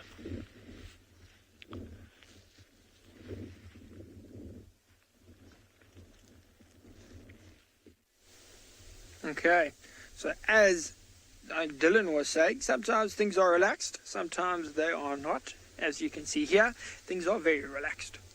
We haven't had too much activity. We have moved the car slightly so you can see our favorite handsome male just relaxing over there. So we counted again. Remember, we got those other two lions that joined this little pile over here. So that makes 13, which makes sense though, because then we are missing the 2 Ross males, the female, and her 2 little cubs. So those 5 would then lift it up to 18, which is the total number of the Birmingham Pride. And now we were just chatting. Well, I wonder where this female with the cubs are. I mean, she could be here. You know, this isn't too far from where she would hang around. So she could be lying anywhere here. I mean, you have a look around here and see how well these lines are camouflaging. And she could just be lying further inside where we can't see. So there they actually stand out quite a lot. But I promise you they are camouflaging. But it's a good thing the Ross males aren't here, because then I don't think this young male would be so much, you know, in the middle of the group. So that's always a plus for us. The Ross males are good, you know, they've done very well in the area and sort of helping protect all of these cubs that you can see in the pile. So they have done a good job, but towards this young guy, they've been quite hostile, which is understandable though, you know, that's how lions work. It's the wildlife, it's what's the cycle, the life cycle, that's the one. That's just how it goes. So we'll see. I was chatting to Rowan and we'll be like, you know, it's very interesting the changes that are going to happen even over a time like a month. You know, a month might not seem too long, but in the animal world a month is quite a long time. Like you'll notice these cubs are going to grow quite a lot, especially the age they are. I mean, some of these cubs, this young white male, he's, what, just under 2 years now. Give or take, yeah, about 1 year 9, 1 year 10 months. So, you know, another month or two, and these guys are old. They're old. So I'm quite nervous. So I'm sure Rowan did tell you, so we're off tomorrow, actually, we leave. And then we'll be back in August, though. And the changes that are going to happen in that month, I'm very excited for when we come back and to see not just the lions, you know, also the leopards and Ngala female, her cub. It will be interesting to see if Makoti male's even still here. You know, he's getting very old now to still be on the property. So another month, and there's a very good chance he's going to leave. And you'll see, I'm sure when we get back, we'll just spend the first, 4 days telling you guys how much everything has changed, how different everything is. But that's the awesome thing about it. So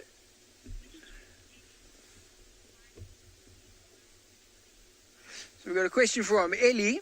Don't forget to keep sending your questions through, please. Ellie wants to know, do lions always live in a pride? So Ellie, pretty much. All the females will always live in a pride. They will always be mainly in the pride that they are born into. They will stay in that pride. On the rare occasion, if that pride becomes too big, they will sort of split up, but they will stay in a group. However, Ellie, it becomes complicated now with males. So males will leave the pride. Like this young male, he's supposed to have left the pride, and then he will be sort of nomadic for 2-3 years. And during that time, he won't have a pride. He might have a coalition, as in some of his brothers, if he can find any, if he has any, join up with them. But like for this one, as handsome as he is, he's by himself. So he will not be in a pride for a 2 or 3 year period.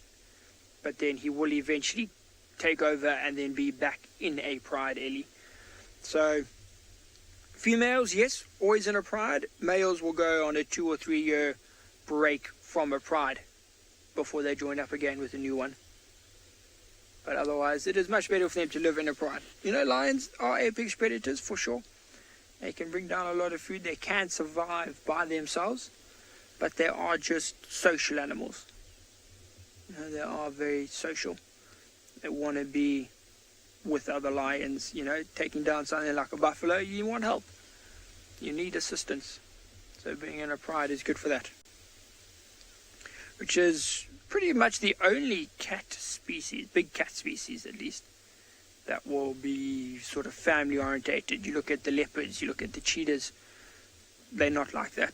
Leopards are solitary. We were very, very lucky the other day. When was it? Friday and Saturday, when we saw those two leopards together, the male and the female.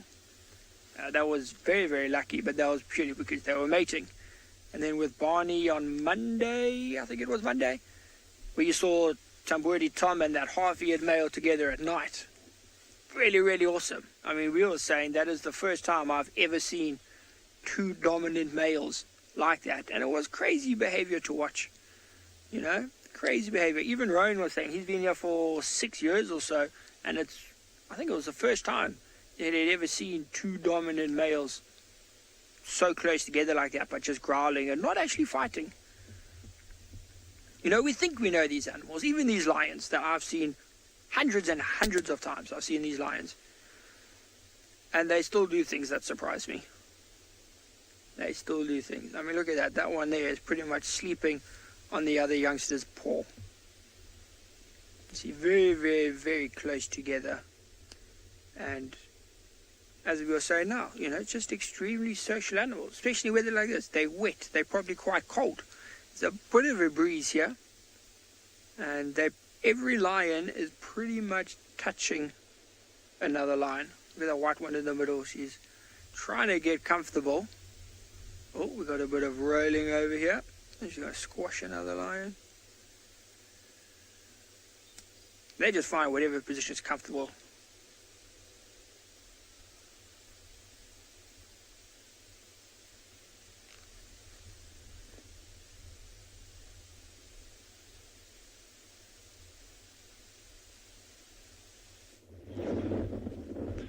So you can see the way they're hunched over here, or that one that's just walking forward. It's kind of like at this hunched over posture. That's because of this wind. And although, remember I said the temperature's actually not that cold this morning, it's the wind chill factor that kicks in there, so they can lose heat pretty quickly. What's going to be a key thing to watch here with this group though is once those pups are out, and let's say we're saying roughly 2 weeks of age, they're going to come out sometimes sooner, depending on what happens, sometimes a little bit later, but kind of a ballpark figure is 2 weeks. And then they can hang around these burrows for another week, 2, 3, sometimes longer, but sometimes a lot shorter. And so I'm going to be very interested as to how soon they actually leave this burrow system with those pups. Normally it'll be, I think on a larger burrow system like this where you've got multiple entrances and they can shift pups from one spot to another within this burrow system, I don't think they're going to be leaving too soon. But on very small burrow systems, when you've only got like 1 or 2 actual burrows in the system, then sometimes they can actually leave a bit sooner, and that's normally got to do with the build-up of parasites in there, and or the known presence of a predator in the area. And an African wildcat, our meerkat habituators have actually seen African wildcats stalking meerkats, catching pups, catching these babies, and on one notable occasion, I mean, that's the kind of sighting I'd love to see. They watched this African wildcat come in, ran in, grabbed a pup, ran off with a pup, and this is like a tiny one that had just been out a couple of days. The entire group of meerkats took off after this wildcat, chased it. The cat dropped the pup, and they got that pup back unharmed with the group again. I mean, imagine that kind of sighting. So, so there's different reasons, kind of like coming back to what we were saying there. There are different reasons as to why they would move a burrow system, and it wouldn't necessarily be a single reason. It could be multiple factors that build up. And again, this alpha female is constantly scratching, and it's just very, very interesting that she's doing this way more than any other individuals in this group. So I'm quite interested in that. I must actually ask around if there's what the reason for that would be.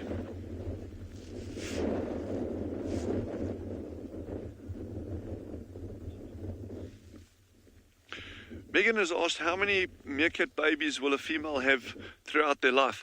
Megan, that's a very, very good question. And, again, studies on captive meerkats wouldn't be comparable to what actually translates onto the ground. And also meerkats in different areas. So, they can have 3-4 litters a year sometimes. But, so 3-4 litters a year. Normally out, what we're seeing on Tswalu, you're looking at about 2 litters a year. But it is crucially dependent on the abundance and availability of food.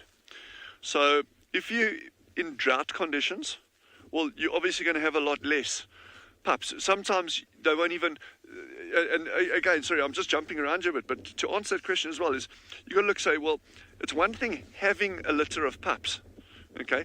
It's a completely different thing looking at, well, what is the survival rate of those litters? And, if this female has 4 or 5 pups, I would be surprised if 2 of them reach adulthood. Well, in fact, I wouldn't be surprised. I would be like, okay, well, that's kind of like normal, because the attrition rate on these animals is huge, especially in that first year. It's very, very high. So where I'm coming back to answering your question is saying, well, if a female lives for 9 years, well, yeah, she could have, 18 or 14, 15 different litters over a lifetime. But it doesn't mean that all of those litters are surviving. Sometimes you'll get complete litter failure for various reasons. It could be drought, it could be predation, it could be disease. And that's why I say that question is quite challenging. You can say, well, the optimum, she can have 2-3 litters a year, every year, and she can have 5 per litter. Well, that's a lot of meerkats that she'll be churning out. But the reality on the ground is very, very, very different. These little guys are facing massive threats, environmental threats, and any species is like it. But what is interesting on that, sorry, I'm just like really rambling on here, but it's quite interesting, is like when you look at species that are producing, that have got a fast turnover and they're producing lots of youngsters, okay, you generally find there's an excellent reason why that happens.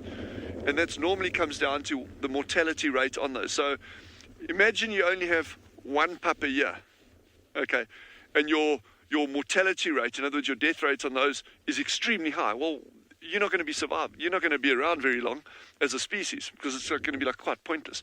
But if you say, well, okay, geez, our mortality rate is going to be high, so what we're going to do, we're going to compensate, and we're just going to pump out lots of youngsters and hope that some of them get through. That works. If you look at grass, if you look at plants, so you take a head of grass, well, there's a reason that grass doesn't normally produce one seed.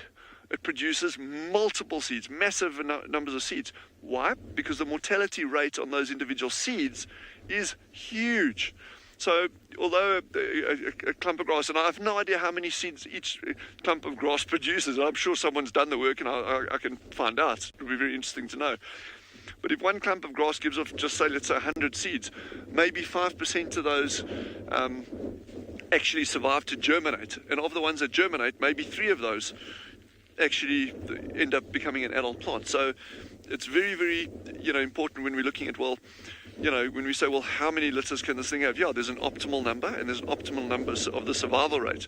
But it doesn't work like that in nature. It's very, very, very seldom that any animal will reach its absolute optimum capacity in nature. So on that deep thought,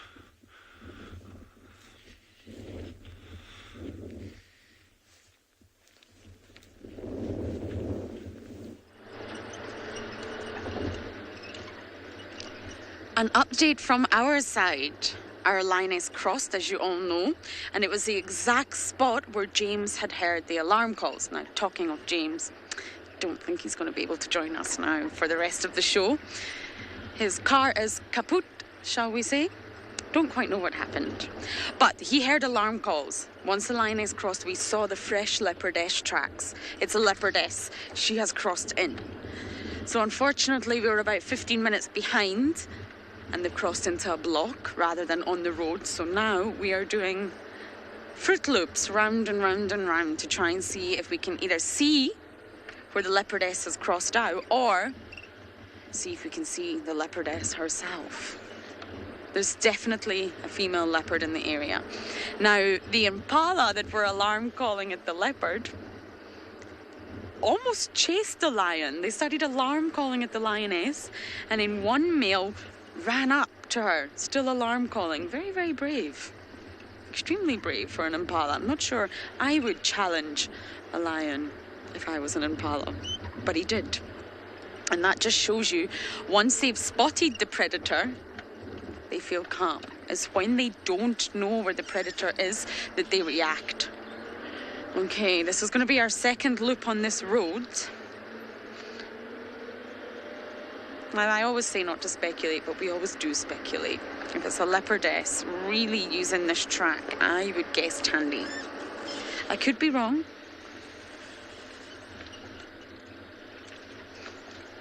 So that's my mission for the next little while, to keep looping around here, and hopefully we find a leopardess.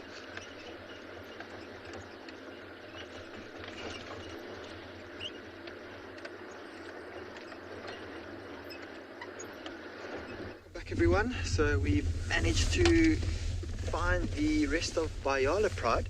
So earlier on we had the male who's dominant of this pride feeding on a zebra, and currently we have 2 females and the 5 young males, and they're busy hunting zebra at the moment. So down in the valley there is a herd of zebra. They did try and hunt it earlier, but unfortunately they were seen, and so they're just having a look to see where that herd has run off to. And sometimes what will happen is whatever they hunt runs off, and then kind of almost forgets that they're around and carries on feeding, and then a little bit later the lions then attempt to hunt it again. So the problem with the area that they're in at the moment is the grass isn't very long, so it's going to be very tricky for them to hunt the zebra that's up ahead. And so their best chance really of catching a zebra or a wildebeest or an impala, which there's quite a few of in this particular area, is to just lie and wait in the long grass, and hopefully someone will walk into their path. Now the direction that these 2 lions are busy looking at the moment is also the direction of one of the water holes in this area, and so we do expect a large movement of herbivores through this area to go have a drink. So they have positioned themselves in a good area, but whether they catch something here or not at the moment, it's yet to be seen. I think it's going to be tricky. As I said, the grass is short. Now you've got the 2 adult females leading the way, and I'm sure that the 5 young male cubs are going to follow very shortly. Unfortunately, it was them that ruined the hunt earlier. So at this age, around a year old, they're starting to join in with the hunts. They're not going to be too active in the hunt. They're going to watch off from the distance. But in this case, some of the young males got a little bit eager and ruined the hunt, and stood up when they shouldn't have stood up, and started to stalk the zebra closer.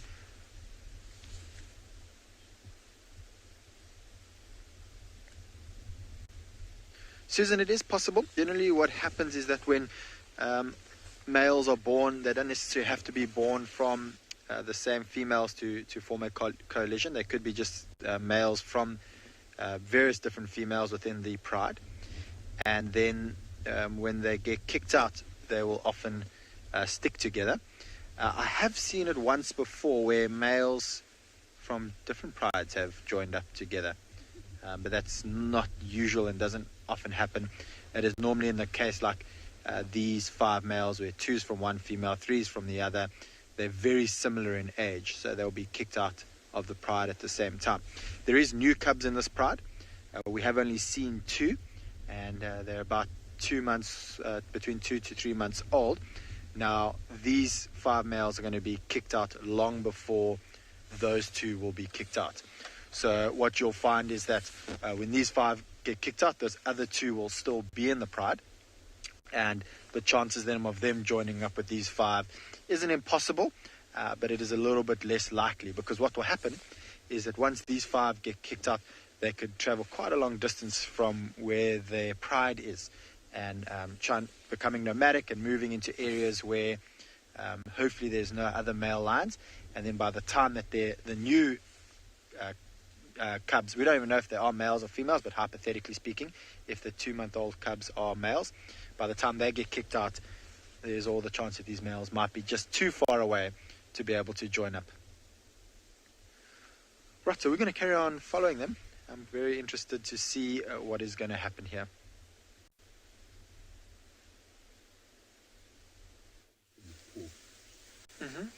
Okay, so it's so awesome that we've got some moving lions, and then we've got the other things that lions love to do, and sleep. So we've got our sleeping lions here. Not much activity, you can see there. We had a whole discussion now about this paw and who it belonged to. Does it belong to an adult or to one of the youngsters? Because now we're getting to that age with these youngsters where they are getting very big, and it's hard to differentiate between some of the older youngsters and some of the females in the pride. But we think that paw, if you look at the size of it, I mean, probably about as big as my hand, maybe slightly smaller than my hand. But it's massive, and it's got very sharp claws, it's got a lot of power behind it. So quite a formidable weapon.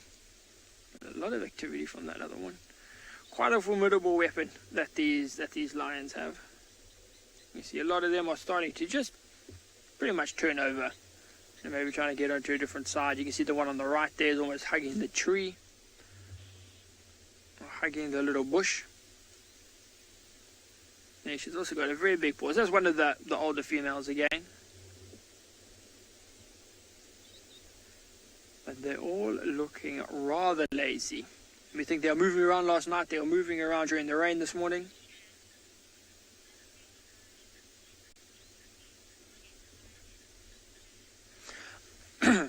Sorry about that. So we've got a question from Cam. Now Cam wants to know, would a male lion be selective in breeding? So would he breed, with the best lionesses? Cam, not really, hey? He'll breed with all the lionesses in a pride, regardless of sort of their status within the pride. If they are of a breeding age and they are able to breed, he will breed with all of the females in the pride. So no, he's not really, it's not like he looks at one female like, you look quite small. I'm rather going to go for, that one over there because she's looking much, much bigger. There's none of that. Whatever female is in estrus is happy to mate, he will mate. You know, it's more the males that have to fight for that sort of dominance. The females, there's no really sort of hierarchical behavior or anything like that. So the males, standard across species, will just go for whatever they can get. Especially the lions. But I think what we're going to do though, as you can see they're looking quite lazy. What I want to do is actually carry on and see. Okay, we've got a car of butterflies. They're in bedtime beauties, and very much so. I mean, look how beautiful that is. You know, just sleeping with your brother or sister's foot on your face. Looks very, very comfortable. Very tolerant lions. You know, very tolerant. They will, you know, let another lion put its foot on its face or sleep on its head or sit on its leg or whatever it may be. But they're very tolerant. I think they're actually just lazy and they just put up with it because they're too lazy to move. But they all look very happy there. Butterfly, they look very happy indeed. Striped horse. The lions need so much sleep because they actually do expend quite a lot of energy.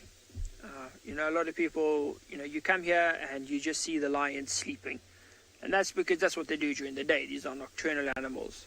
But from, you know, 9 o'clock, 8:30, 9 o'clock at night until 5, 6, 7, 8 o'clock in the morning, these animals are moving. They're walking, they're hunting, they're patrolling, they're fighting, they're calling. They're playing with each other, especially these young ones. So a striped horse, they are very active at night. And then as a revert, they then sleep a lot during the day.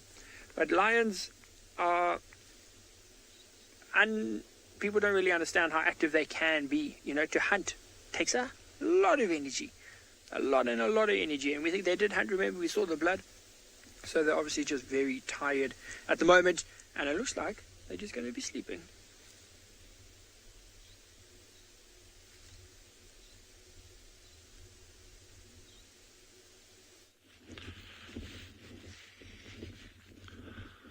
So they're just moving a little bit further to the eastern side of the burrows here. What the heck is that? Someone's hair. I don't know what that was. Like, not someone, some animal's hair. Weird things you find when you're sitting out in the bush. So they went foraging this way yesterday, so I think that's exactly what they're doing now. They're just slowly moving out. And they can actually move the pups, even if those pups come above ground now, they can actually move them from one of these burrows where they are into one of the new ones, but in the same system over here. So it always amazes me how good their eyesight is yesterday. Yesterday they kept looking up towards a dune crest out to the north over here, and we actually, when we pulled out the binoculars, we actually saw what they were looking at. It was an eland bull, a big antelope bull, but it was just the top of his back sticking out above the dune. And these meerkats had picked up that movement, and that from here straight line is about 800 meters away from here. So their eyesight is superb.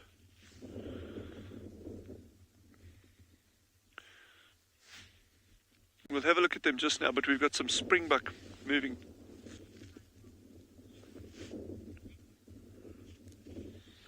So Vic asked something about something being shared by both genders. What was the question, please? It broke up. We got a bit of wind here.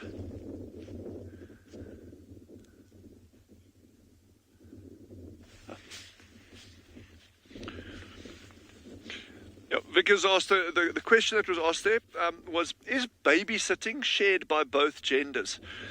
Typically, what you'll find is that it's the sub-adult females that stay behind, or one of them that does the babysitting when the group goes foraging. But on a group this size, they will swap that out because you've only got six, let's say adults, and it's 4 adults and 2 sub-adults. So they will never leave that same one over here. On larger groups, it'll almost always be a sub-adult female that'll stick with the babysitting duties. But then obviously as the pups come out and they start moving around on the surface and that here, and when they go foraging, then the entire group's looking out for them. So it won't just be limited to one group over there. When the group is going out foraging, even when the pups are stay behind and there's a babysitter, then it tends to be the sub-adult males that do most of the sentry duty, and that's quite interesting. And that may be, and I'm just speculating, that could be because they're slightly more expendable, these young males.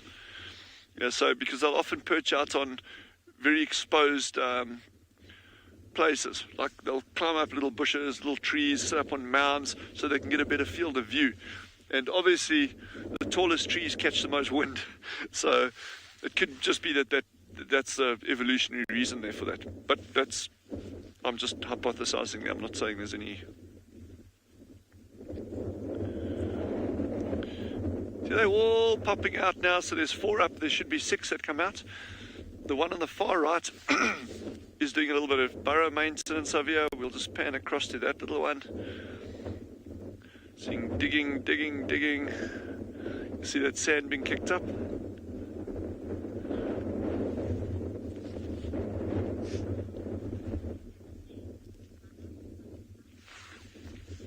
Ooh, Butterflies asked an interesting question.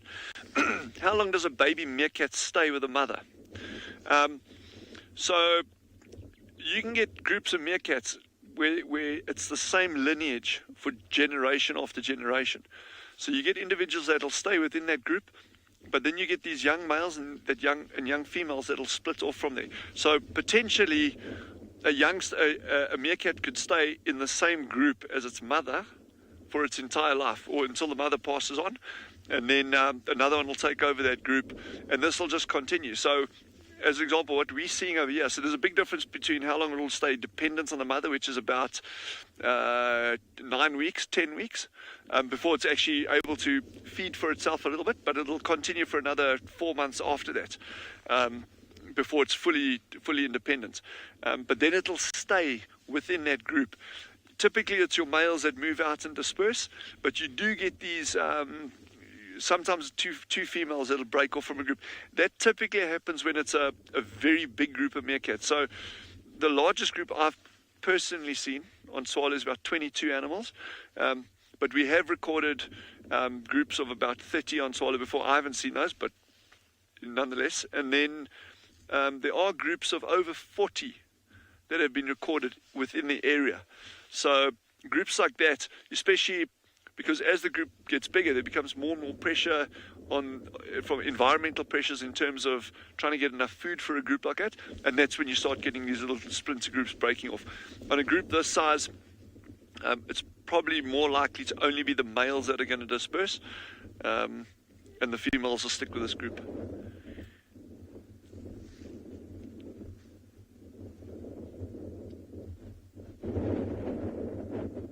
The little one sitting on the far right-hand side now is one of the nervous little ones. But you'll see Jeanre's just panning across them there. I think that's one of the nervous ones. In this group, there's a single individual. So I'm just going to bide my time here, and hopefully that little male will become more relaxed over time. WildEarth relies on support from viewers like you to carry on broadcasting our daily live shows. A small donation goes a long way in helping us on our mission to connect the world with nature. Please visit our support page to see how you can help and become part of the WildEarth family.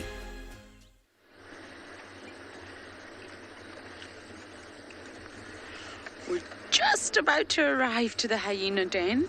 I need to drive nice and slowly. And of course, if no one's here, then we'll leave immediately. This is Philemon's Dip Den 3. And this is where we had the cubs yesterday morning. Not for very long, I must say. Now, we looped round and round that block looking for the leopardess, but no alarm calls, no sawing, no other tracks.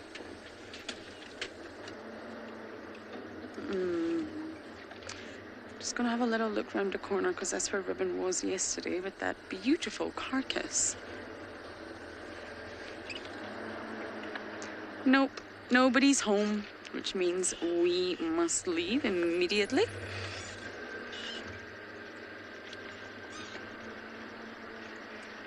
The cubs could easily be in there, don't get worried. I think the other day was a great lesson. That ribbon was there the whole day, and the carcass was there, so the smell of the carcass was there. But the cubs didn't come out, and I think that's a great lesson to all of us. I don't know the reason they never came out. Maybe they were full, maybe they were sleeping, but they didn't appear on any of the sort of occasions that I visited. But because Ribbon dragged that carcass so far from Tandy, I think that's also a great lesson, that the only reason she would really bring that carcass there was for the cubs. So they had to have been in there, and of course they were. Now we're just going to get out of this area. Can you see that diker, Davy? Oh. Nope, you won't be able to see that diker because off it goes.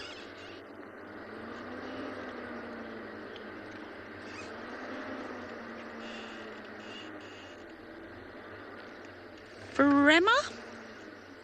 I hope that's your name. You're asking, are all the reptiles hiding? Essentially, yes. Now, when we go to water bodies, we do see lizards. We had a giant plated lizard yesterday. We see the monitor lizards still around the water bodies. And of course, the terrapins are still out. Snakes, we still see quite a fair bit of snakes in camp. Reptiles, do not hibernate. Hibernate is a term that we used for mammals because it describes the way that certain mammals that do hibernate completely reduce their metabolic activity. But snakes, for example, they do something called brumation, and it's also a state of torpor where they do reduce their metabolic activity, but it's definitely not hibernation. And they're able to wake themselves up out of it if they need, let's just say, water.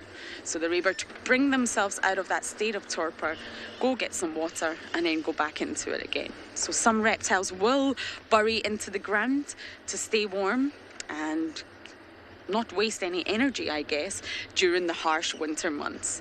But there are still a lot of reptiles around, I think it's safe to say. We don't really see snakes too much anyway. I wish we saw more snakes on drives. I'm a big fan of snakes. But unfortunately, we don't. There's lots of little geckos still.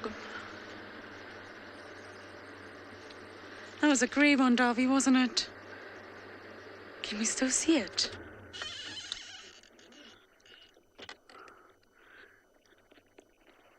It's a grey hornbill, is it? I think it is. Normally we see the yellow and the red, but this is a grey hornbill. So it's quite unusual. I think it's got something in its mouth.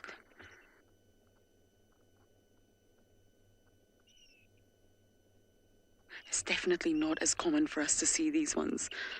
I don't quite know why not. They tend to be more flighty. So as soon as the car pulls up, the grey hornbills disappear. Okay, I'm heading to the area where we had the lioness last night. I want to see, maybe we'll find our Djuma clan there. I want to see what it was the vultures were after. There has to be something. That number of vultures would not be there. So off we go to investigate a potential carcass.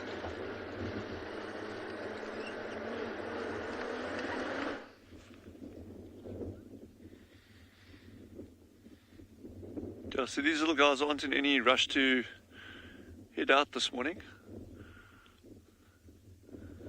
So I think this is a really good indication that there's still very, very good food availability in the area. Typically, as they get more and more food stress, they'll spend less time at the burrows sunning themselves and actually moving out to try and get food.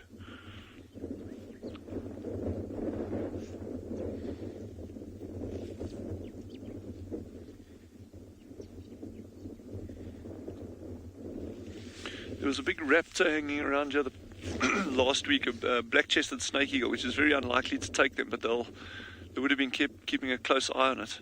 And we haven't seen anything like the pale-chanting goshawks around, martial eagles, but you never know.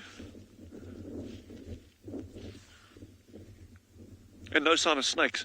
Those of you with us from the beginning, about 5 weeks ago, remember all the snake activity around those other burrows, those puff adders that we were following. So over the past 2 weeks, we've seen no sign of those, which is probably a good thing having these pups now. It's really outside of snake predation time.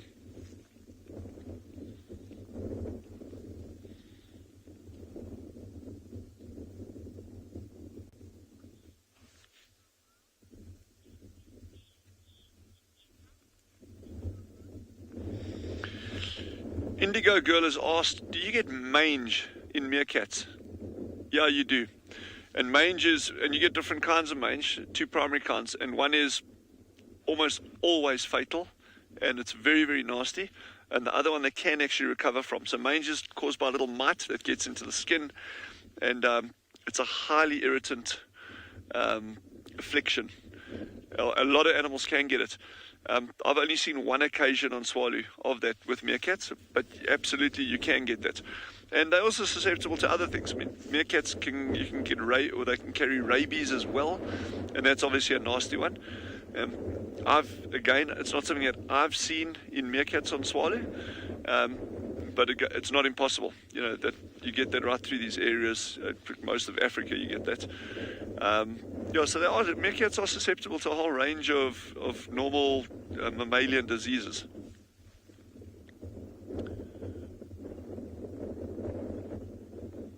We are trying to keep a distance from these meerkats, especially the gendre, because gendre's got lots of fleas apparently.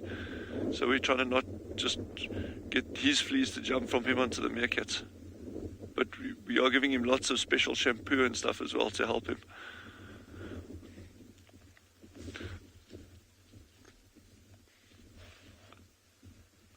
But he should be fine, if any of you are concerned. He'll make it.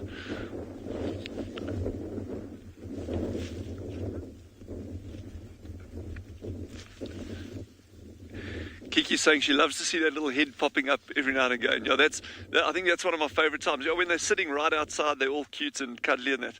But it's just that, especially the little nervous ones, they just pop out and go back in again, pop out and go back in again. And you often see it when it's very cold as well. You just get this like little nose and eyes sticking out the burrow. They look around and then they go down again. Very charismatic little animals.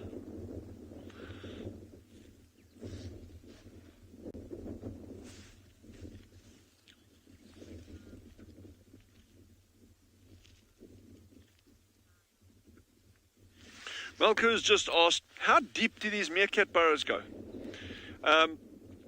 They're not going to go deeper than about a meter down, but that'll be very variable, and it'll also be very dependent on the substrate that they're in.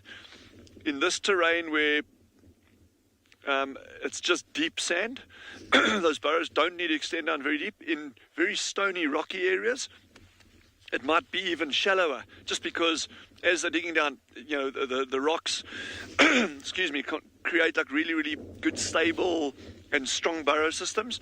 So they might be even a lot shallower in areas like that. One of the key things is they can't be too shallow. We've touched on this before in terms of thermoregulation properties of the soil. Number one, if a burrow is too shallow, it's going to collapse easily. But it's also, if it's too shallow, you're not going to get that ameliorating effect of extreme temperatures on these burrows. So you've got to be 30 to 50 centimeters or deeper before that ameliorating effect really kicks in.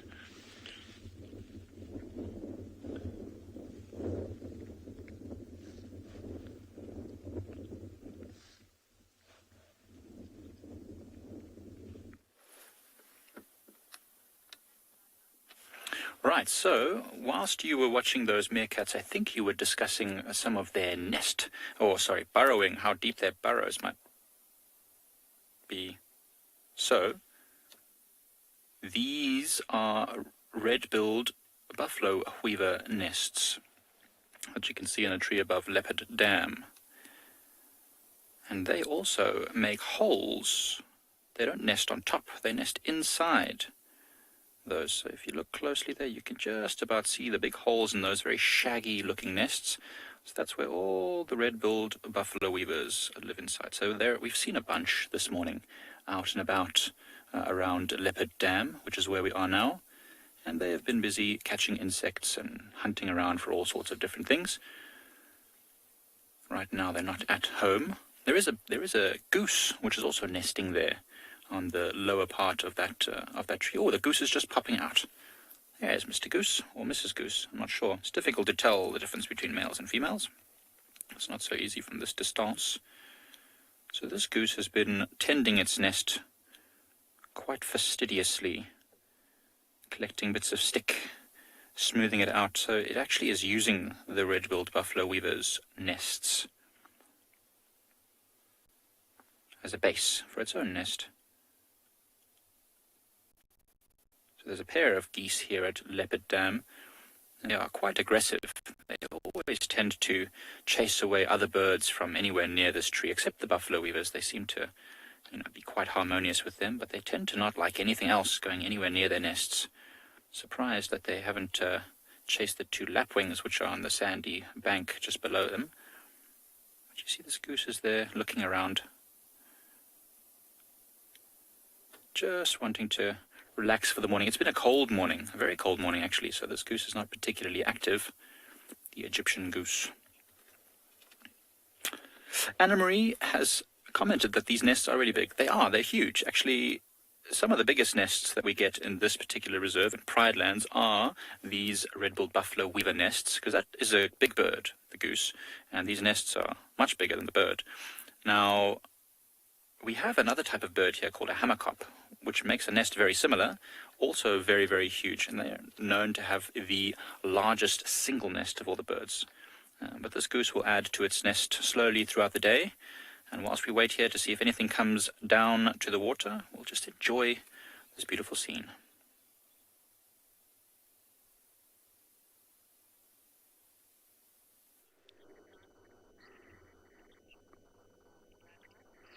We have the most incredible views of a hooded vulture.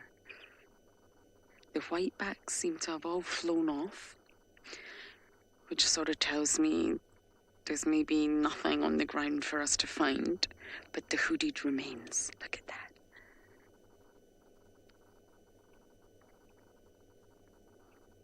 The hooded is smaller than the whitebacks, and that beak is shaped for feeding on the softer organs. So the hooded are known for going for eyes or intestines or the softer organs of the carcass.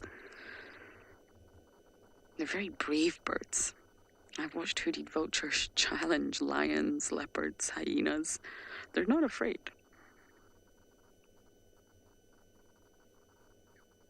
Not the most aesthetically pleasing birds either. And you can see where the name hooded comes from. They look like they've got a big great hood wrapping around their head. But what they do have is, you see those feathers sticking out from the neck? Off he goes.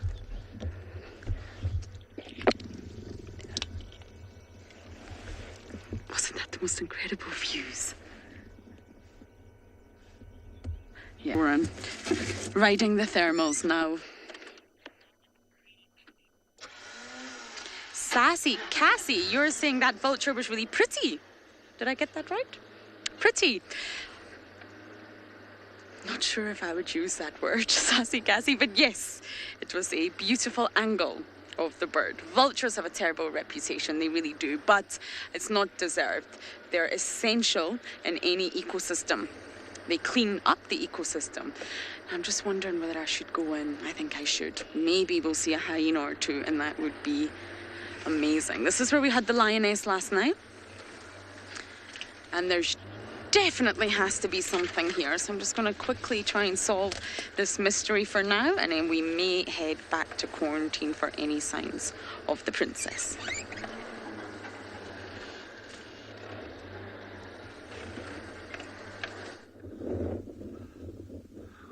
So what I've done, I've just moved a little bit closer here now.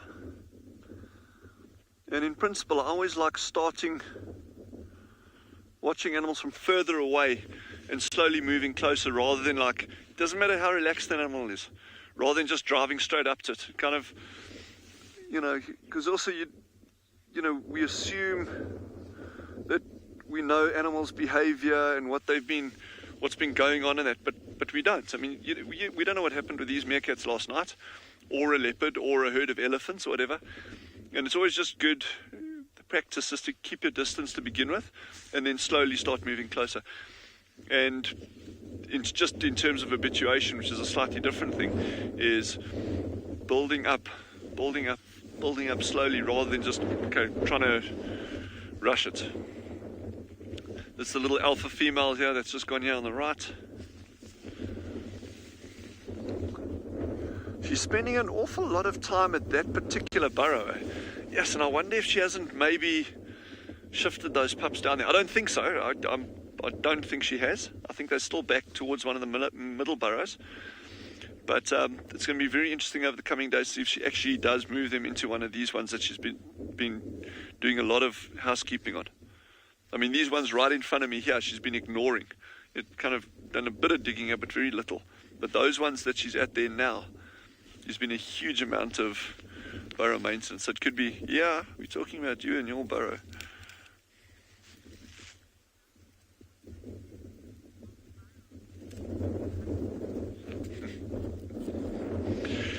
Alicia's asked, what is the significance of the burrows facing one direction? It's a good observation as to where we're sitting here now, but it actually doesn't hold true for this entire burrow system. These ones here, you're 100% correct, are all facing northeast, but the burrows on the other side are actually facing west, and yeah, so and then we've got one here actually facing southwest. So there's actually not a huge amount in the direction that the burrows face.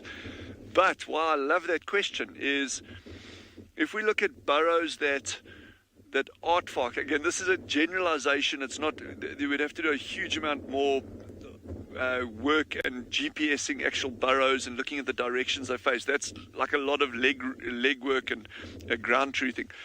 But what we tend to find is that a lot of these aardvark burrows, so not these are meerkats, but in terms of aardvark burrows, a lot of them tend to be on the western slopes of dunes, and we think that it may have something to do with actually warming up those burrow entrances before the evening. In other words, on the western slope, it's just gathering all that late afternoon sun, warming those burrows up, which means the aardvark can warm up faster before actually going out and foraging. So they're losing less energy. That is a tentative hypothesis at the moment. Where's that animal gone? Is it stalking me? Oh, there she is there. It's a good question, very good question about the burrow direction there. So that's a little alpha that's starting to move out now, so I don't think the others will be too much longer, although I've got it wrong every single time over the past 3 weeks, so just take what I say with a pinch of salt, actually.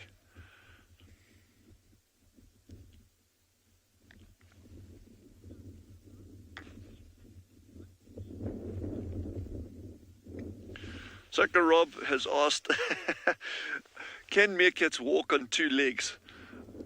I don't think they'll be able to. I've never seen a meerkat walking on 2 legs, but maybe they can. Yeah, but yeah, I've never seen one. I don't think their design is made for that. When they're sitting, propping themselves up, they're using their tail, so they make like a little tripod, and sometimes you see them like toppling over every now and again. But no, I don't think they'd be walking on 2 legs. And it's certainly completely aberrant behavior if they do that. She's just coming back now. Let's see what she does. Nope. All good. She just went out to have a look.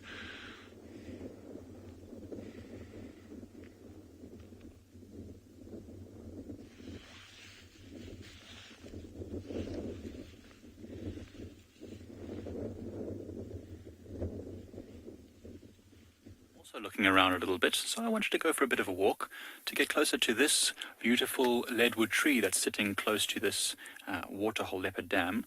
We heard some elephants in the distance, and we're wondering if they might come down and drink in a little bit.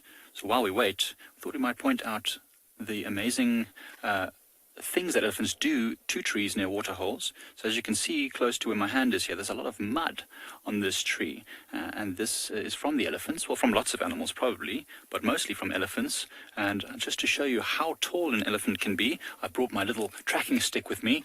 How tall is an elephant? That's how tall an elephant is. And you see the mud that's just caking on this this branch here. There was a very, very big elephant that came and rubbed itself against this leadwood tree. And here it's almost started to smooth the whole side of the tree with the amount of rubbing that it's doing. And the reason why they do this is so that they can get the mud on their body, and they rub it off. It's like exfoliating. You ever use like a scrubbing brush on your skin? It feels so great. Same for elephants. So they get rid of any ectoparasites, anything that is disturbing them, dead skin. It makes them feel really clean and fresh.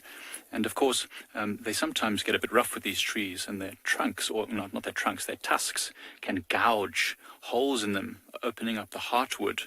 And this is not so great for the tree. Some trees that are a bit softer might then get attacked by insects, and that might cause the tree to fall down or be damaged.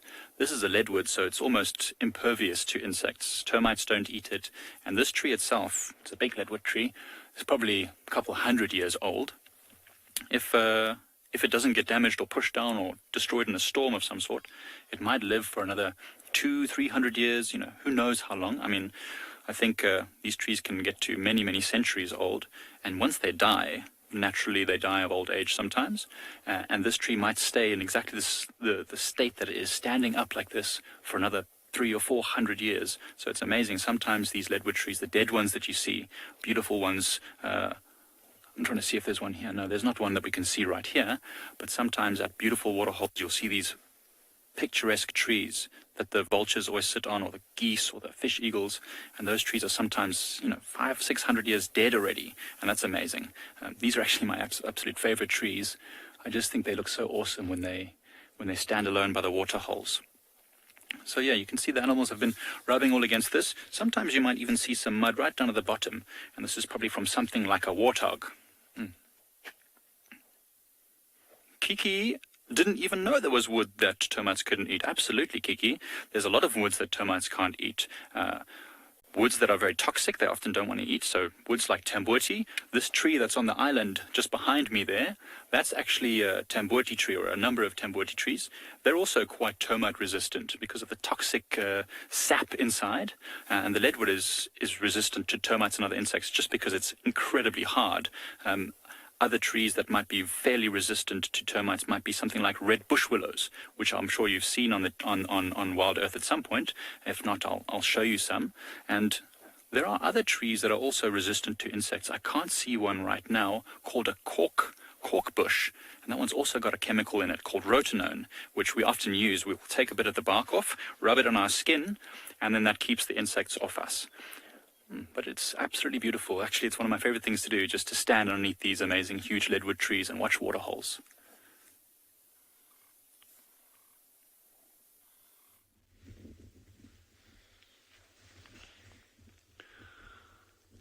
So that little one that Jandre's got in the frame now, that's one of the... Originally was one of the slightly more nervous ones, but it's just become so relaxed. But the really skittish little one is further behind that one now. Probably just out of sight of the camera there. But the alpha female has been a real trooper, and the fact that she's really settled and the other adult, makes this group is just really getting better by the day.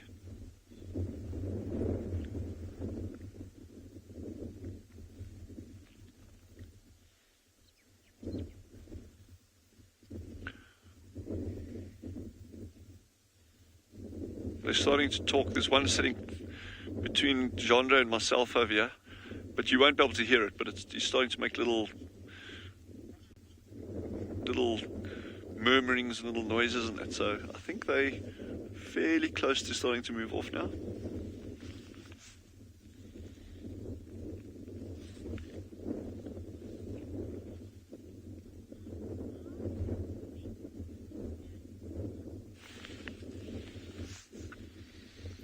Zane says, how do the babysitters nurse the pups? The babysitters don't nurse the pups at all. their duty is there just to make sure that nothing happens to those pups. So if you get snakes coming towards the burrow, any kind of predators, she'll go underground and she'll try guard those pups. Yeah, but she won't nurse them at all. The only one that'll nurse them is that female, the mother of the youngsters. But just think of that responsibility. That's like, leaving your kids at home with a 12-year-old to like babysit your little kids. That's like quite a big responsibility they've got going here. And but just it's obviously a system that really works for them. And I mean, from an evolutionary perspective, they wouldn't have been doing it if it didn't work. I mean, these are massively successful animals. They cover a huge range in terms of the semi-arid and arid areas of southern Africa. So, and like we were saying, it's one thing having these little sub-adults staying behind or babysitting the youngsters, but when that group is out foraging, especially on a small group like this, I mean, yes, they're all looking around every now and again while they're digging, but the sentries are these young males that sit up there, and the entire group's safety pretty much rests in their paws, or their eyes, depending. But but like I say, it really seems to work.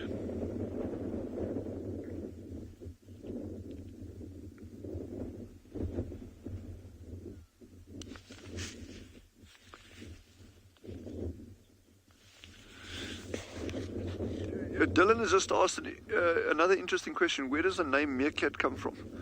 And it's a name, if I recall correctly. Okay, firstly, it's got nothing to do with the cat whatsoever. One of the interpretations has been, someone has said that it's more because meer is in Afrikaans is more, and kat is a cat, so it's like more cat than dog-like. That's not the explanation at all. A meer is actually a lake, and it's actually named after I think it's an Asian word referring to a species of monkey, the old Dutch word for a species of monkey that resides around lakesides, that kind of stuff. But how that name got transferred to these animals, I don't know. But it's interesting that the etymology of the name, how do names come out, and not just for them. How does anything's name come about? And very often these things are kind of like grayed out and lost in the mist of time, and you hear a lot of anecdotes, but yeah, who knows? But yeah, this actually derives from the name of a monkey in Asia that resides around like lakesides and that. But I'll actually get the actual name for you. I really want to see which direction these meerkats.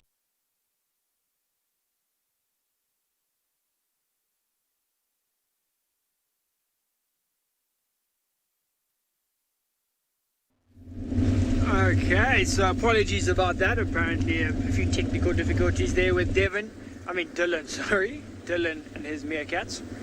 So we went on the hunt for some elephants. We went to see if we could find any. Went up into the central parts, towards the waterhole, Clara Dam, but then we found the rain, so we had to leave that area because obviously the rain's not good. So we left, and now we're heading back down sort of towards the lions. Now we heard some elephants down in this area. We want to see if we can maybe find them down around here, and then we'll probably pop in at the lions, see if there's been any change there. The tracking teams are out there looking for any signs of leopards. But with this weather, the rain that we had, a bit harder to see the tracks. Unless these animals now walk across the road after the rain, then you can obviously see and you know how fresh it is. But if it's before the rain, it becomes quite a challenge because it all mixes in. I'm just going to see Owen's quickly going to clean the lens. It has gotten wet a number of times. So this is roughly where we heard the elephants. Now can you see on our left hand side there's a fence. There's a wildlife research center inside there. So that is the boundary on our eastern side at the moment, is this fence. But it's just a small area, so animals can walk around.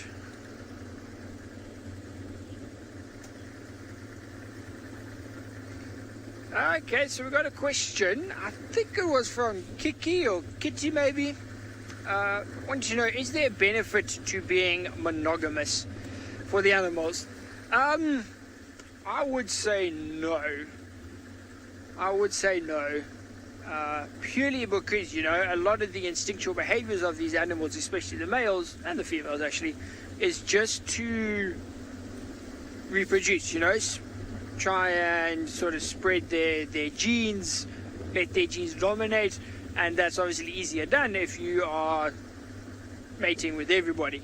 If you now go monogamous and you can only mate with sort of one female and that's for life and things like that, you then struggle to spread your gene as easily, as widely. So I would say no, the benefits of being monogamous are not very high. Obviously, I think if you are monogamous, then your partner will stick with you for your whole life. So you don't have to compete for mates all the time. So I would say there's pros and cons, but out here in the wild, I would say there's more cons than pros to monogamy.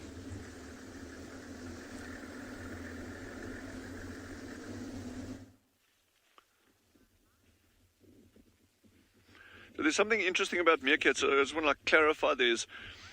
When we talk about the alpha female, on these smaller groups, there's no question she's the dominant one. She normally sets the direction that they're going to go. She'll be the one that has pups. But in larger groups, you can actually get multiple females that'll actually have pups. But we kind of like fall into this trap of saying, well, there's just one female that'll breed and she'll always kill the other pups of other females, and they do that. It's a well-known thing, infanticide. But again, it sounds horrendous, but there's a good reason for that. Is when you've got a very, very small group of meerkats, and all your energy, especially in these harsh environments, needs to go into making sure your pups survive. There's no benefit. There's no evolutionary benefit to letting another female have pups in a group. It's you can say, well, it's adding to the numbers of the group, so there'll be more eyes and ears looking out for danger, but it doesn't work like that. Because for those first 2 months, the entire group's energy is going to be split between trying to raise multiple females. And if you're the leader of that group, you want to make sure all of that energy goes into making sure that your pups are the ones that have got the best chance of survival. But if food resources aren't a limiting factor, and you've got a larger group size, and that'll be related to abundance of food and availability and how easily accessible that food is, yes, then you can have a number of different females breeding at the same time. But typically, once those groups, on Tswalu, once they get to 12 individuals, give or take, I mean, that's a real thumbsuck figure, that, but it's a ballpark area. Once they start getting to that size, you start getting these little split-offs in that, and individuals moving out and trying to join up with other groups, and that'll be directly related to habitat quality, and particularly food. Resources in terms of, because everything out here is a resource. The burrows are a resource. Meerkats can excavate their own burrows, but they'll typically use burrows and just modify burrows that other animals have already started, whether it's ground squirrels or spring hares, things like that. So that is a resource, but in this environment where burrows are not in short supply, that's not the critical factor. It's easy to come across a burrow or make your own in the stand, but the food is the big challenge. And when you just see, as we progress later or deeper into winter, and then as we're coming out of winter into the summer months, when it becomes incredibly hot, incredibly dry, that is the crunch time for these little guys. And when you see how deep they start foraging, for like things like scorpions, then you realize how tough it can be.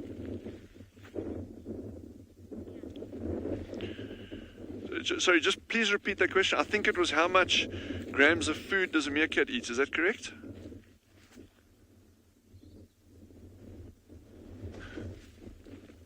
Okay. Okay, from Cameras just asked, how many ounces of food does a meerkat need? Now, my maths is shocking at the best of the time, so I won't even try to convert that.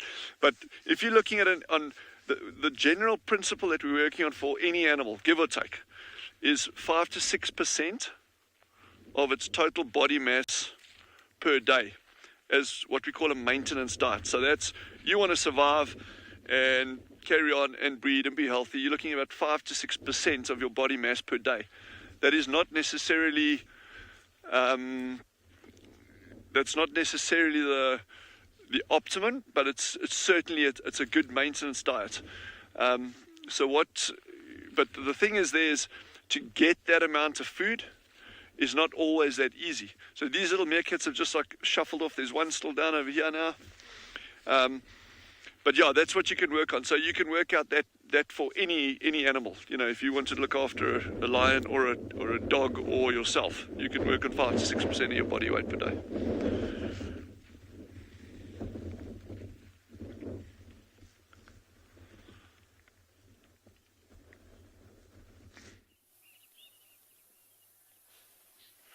So we've got an animal that eats a lot more food than a meerkat. It's a nice big elephant bull. So we heard it trumpeting from the waterhole, but it was very far away. So we decided to head out and see if we could find him. And we got very lucky and found him straight away. So he's not alone. There's another elephant in the area. Maybe they were having a bit of an argument. And that's what all the trumpeting was about. But as you can see, he's a hidden elephant, very well camouflaged. Hiding behind the bushes, trying to be camera shy, but I know that he really does want to be filmed. So as you can see, he's busy slowly feeding away at some of these sparse bushes. There's still a little bit of green vegetation, so he's getting what he needs. But yes, much more than a meerkat's few ounces. This elephant is probably going to eat about 150 kilograms of food. Well, that's at the top end. 150 kilograms. Let's just say over 100 kilograms of food a day. That's a lot of food. So this elephant needs to feed constantly. So as you see, it takes a step, then grabs some grass, then takes another couple of steps, then it grabs some leaves. Just never not eating. Oh, and he's done us a great service by coming out. What a gentleman. What a nice elephant. So as you can see, it's a bull. Not an old bull, fairly young. I'd probably say this elephant is about maybe just under 30 years old. So it's a good size, but not super huge yet. But now that it's out in the open, you can't mistake it's an elephant. It's amazing, actually. Sometimes when I'm driving around on my own and I don't have, a whole vehicle full of guests or Gerrit with his sharp eagle eyes, sometimes I drive right past an elephant when it's just hiding in the bushes. It's amazing to see just how well they can be camouflaged. This elephant is actually eating on all these raisin bushes. That's the bush that it's eating from. There's no raisins on it. The fruits that it does bear are somewhat tasting like raisins, but there's none at the moment. And the leaves are quite tough, actually. It's quite interesting. It must be that there's just not much else to eat at the moment, so they're having to eat, or he's having to eat whatever it can find. He looks pretty content, though. I talked about it the other day, the soft eyes of an elephant. So this elephant's got very soft eyes. He looks very, very happy. Tammy's asked how big this elephant is. Well, just now I was standing at the waterhole and using my stick to point out how tall an elephant was. So I'd say this elephant would be about as tall as me if I stood on my shoulders but crouching down on my shoulders. So maybe just about 2.5 meters tall. 2.5 to 3 meters at the most. It's not as big as it could be. This elephant can grow quite a lot larger. That in front of it is just a shrub, not quite a tree. So there you go. This elephant is as tall as a medium-sized or large shrub. I don't know if that really explains it at all. Gosh, Mike, do better at explaining elephant heights. It's tall enough. It can reach what it needs to reach. Interesting, this elephant does not need to use his height, though. He's feeding at the bottom of this tree, getting the shoots that are protected from the sunlight, keeping a bit of their moisture. If I stood under this elephant, my head would probably touch the bottom of its chin. And I'm 1.8 meters tall, maybe just a bit more. So there you go. Its chin is as tall as a averaged height man. Man, I wish I was as content as this elephant. It looks like nothing in the world could possibly faze him. Just so calm. I think that was from Sassy, the elephant's favorite fruit. What is an elephant's favorite fruit? Well, that's actually very interesting. I know for certain that in this area on Pridelands we have a lot of marula trees. In fact, there's a road called Marula Lane, which we might drive a little bit later, and that is filled with marula trees, and the fruits are these yellow plum-sized fruits, and they are very, very citric. So they've got a lot of vitamin C in them, and elephants love them. In the early part of summer, around December, the elephants are literally walking from tree to tree, gathering up all the fruits they can get, and they absolutely love them. In fact, I've even seen elephants pushing with their foreheads up against the trees to make more fruits fall down.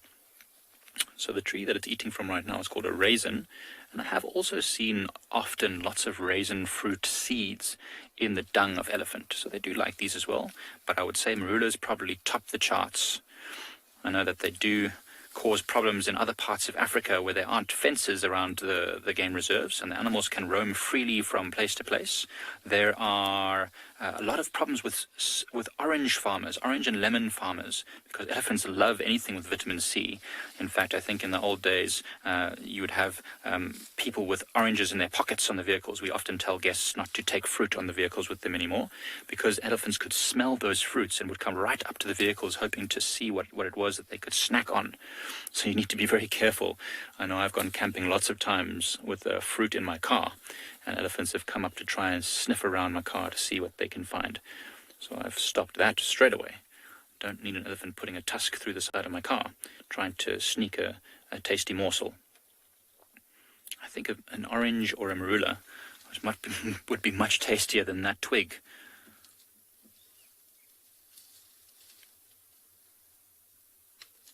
But, I mean, I don't think an animal could look happier. See, the eyes are half closed. So, as I said, it was quite light last night. It was very bright. It was about half a moon. So elephants could still move around. They got good sense of smell, good hearing. Poor eyesight, though. You can see that small eye compared to the rest of its body. Oh, beautiful shot. How wonderful. So they probably moved around quite a lot last night. Oh, he's coming very close. Hello, Mr. Elephant. Oh, hi. Hello, Mr. Elephant. I don't have any oranges. You can probably stop right there. Oh, hi. He's waving to everyone. Wonderful. Look at that. Just came to say hi, and now moving off to continue foraging around some of the bushes. Oh, I love it when that happens. So, he's going to go and feed at the base of this other tree now. I'm going to be moving forward. Well, in fact, I'm not going to move at all because I don't want to disturb him. You see how he's turned his head slightly to look at us? He's just watching us, making sure we don't move any much. He just wants to make sure that we're not going to come any closer. So let's just wait right here and see what he does.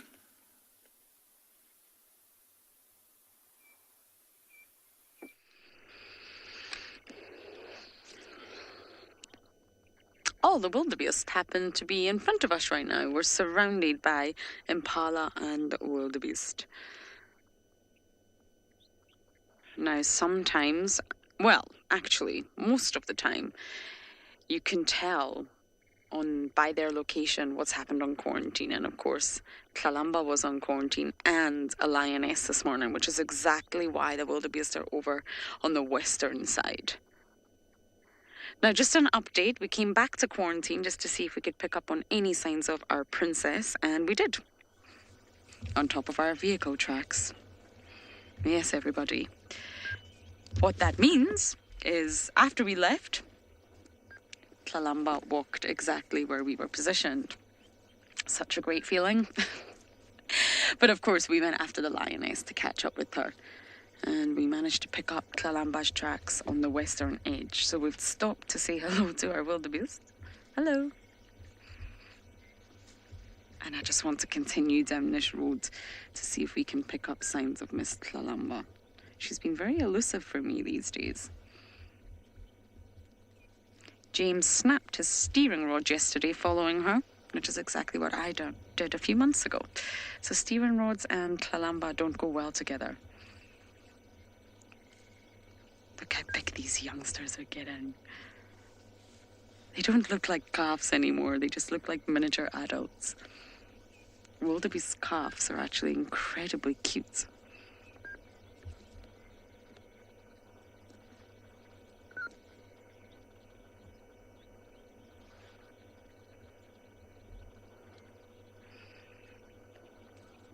They still are cute, but they're a lot cuter when they're much younger. And they're a tawny, sort of tawny colour.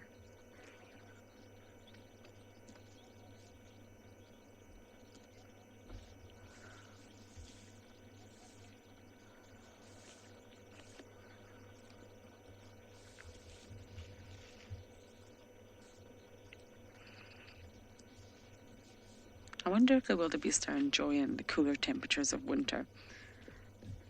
With this particular species, you tend to see that they don't eat during the hottest parts of the day.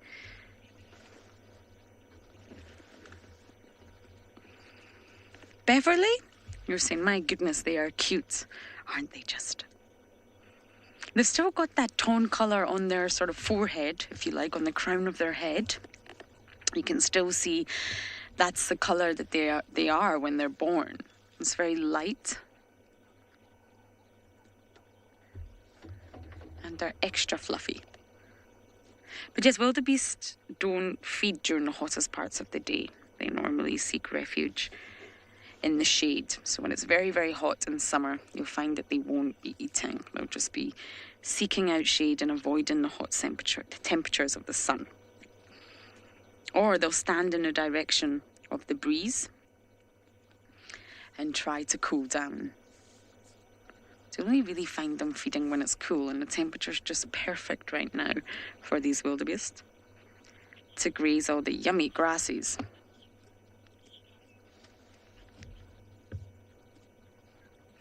Claudia, you're asking about the wrinkles or stripes. I think they're folds of skin. Not sure. I guess wrinkles is the right word. They're folds of skin, and when the individual turns one way or another, you can see that skin stretches out. So yes, it's wrinkles. It gives them a very bizarre appearance.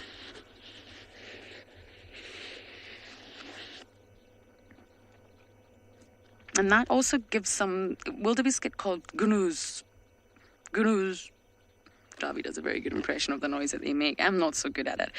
Purely from the vocalization that they do make. And they also get called the brindled gunu. And that's for that exact reason. Those sort of wrinkly bands that they have on their shoulder area, going down their rib cage. Gunu. Yeah. I'm not doing very well with my wildebeest impersonation.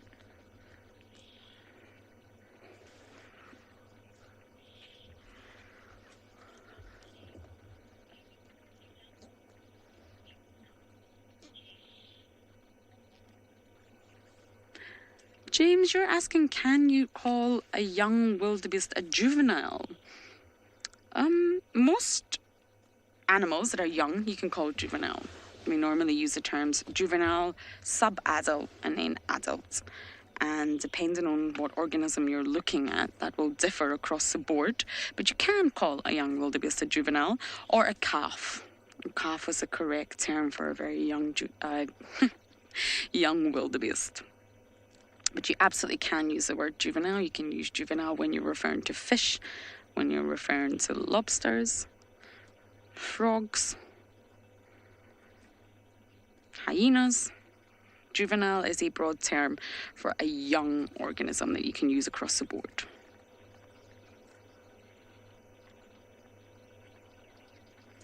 You're very relaxed, considering there was a leopard and a lion around not so long ago. And this herd of wildebeest have done very, very well to keep all their young. Considering the density of predators we do have here, we don't always find them, but they're here. I don't believe they lost any offspring.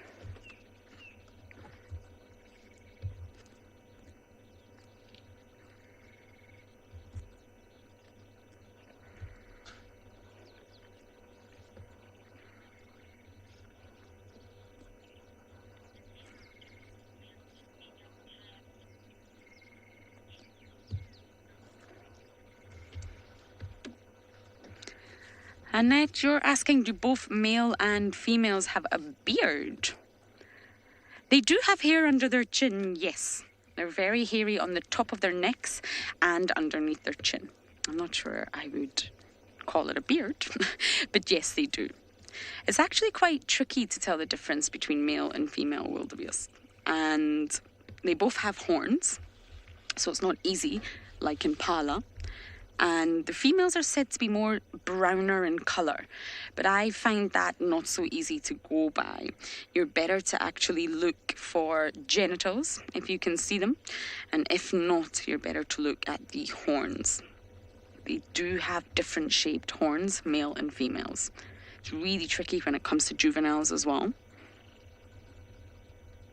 But you can see the penis sheath. Normally from the side, when a male turns to the side, you can see the penis sheath. And I think that's the best method of telling a difference. But they both do have beards, yes. Yes, Annette. They all have hairy chins. Okay, I'm going to quickly do one last loop for signs of our princess.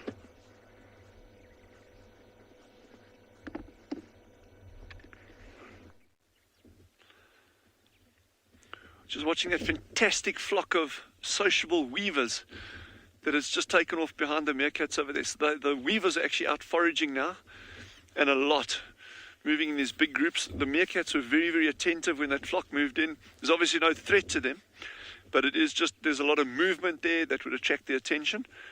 And with this wind that's been steadily picking up through the morning now, we're probably sitting on about 10 kilometers an hour, 8 to 10 kilometers an hour wind. And when we arrived here, it was a very, very, very gentle breeze. So that would have just kind of like put a little bit of a nervous edge on these little meerkats. So although those weavers would have certainly attracted their attention, it wouldn't have been a big concern for them. It would have. But you can never be too careful out here, I guess, if you're running around and that you're that size, you're a good food item for many things. So the little alpha female, or what we call the dominant female, she has moved off, but these ones will follow on her till soon.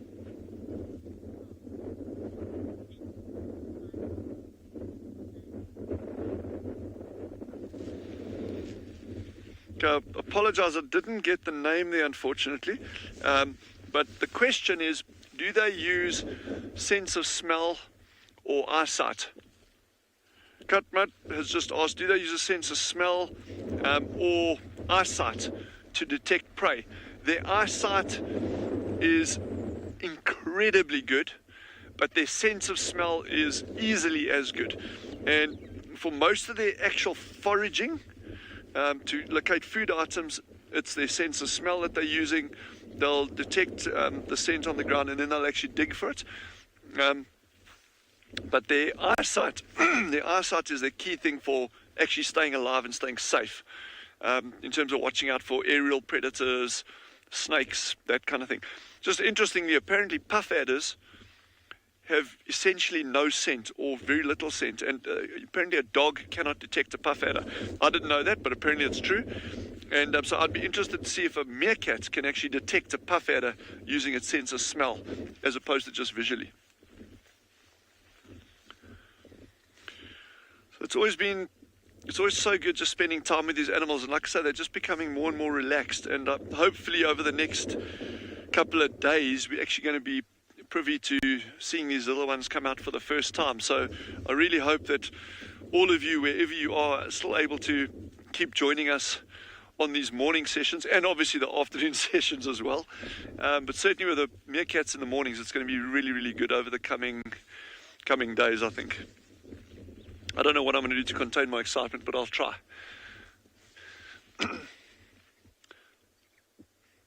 So Chandra and I, we're going to spend a little bit more time here watching what these meerkats get up to. But in the meantime, you must all please stay safe. It's wonderful having you with us. Please join us again this afternoon, and we will see you shortly.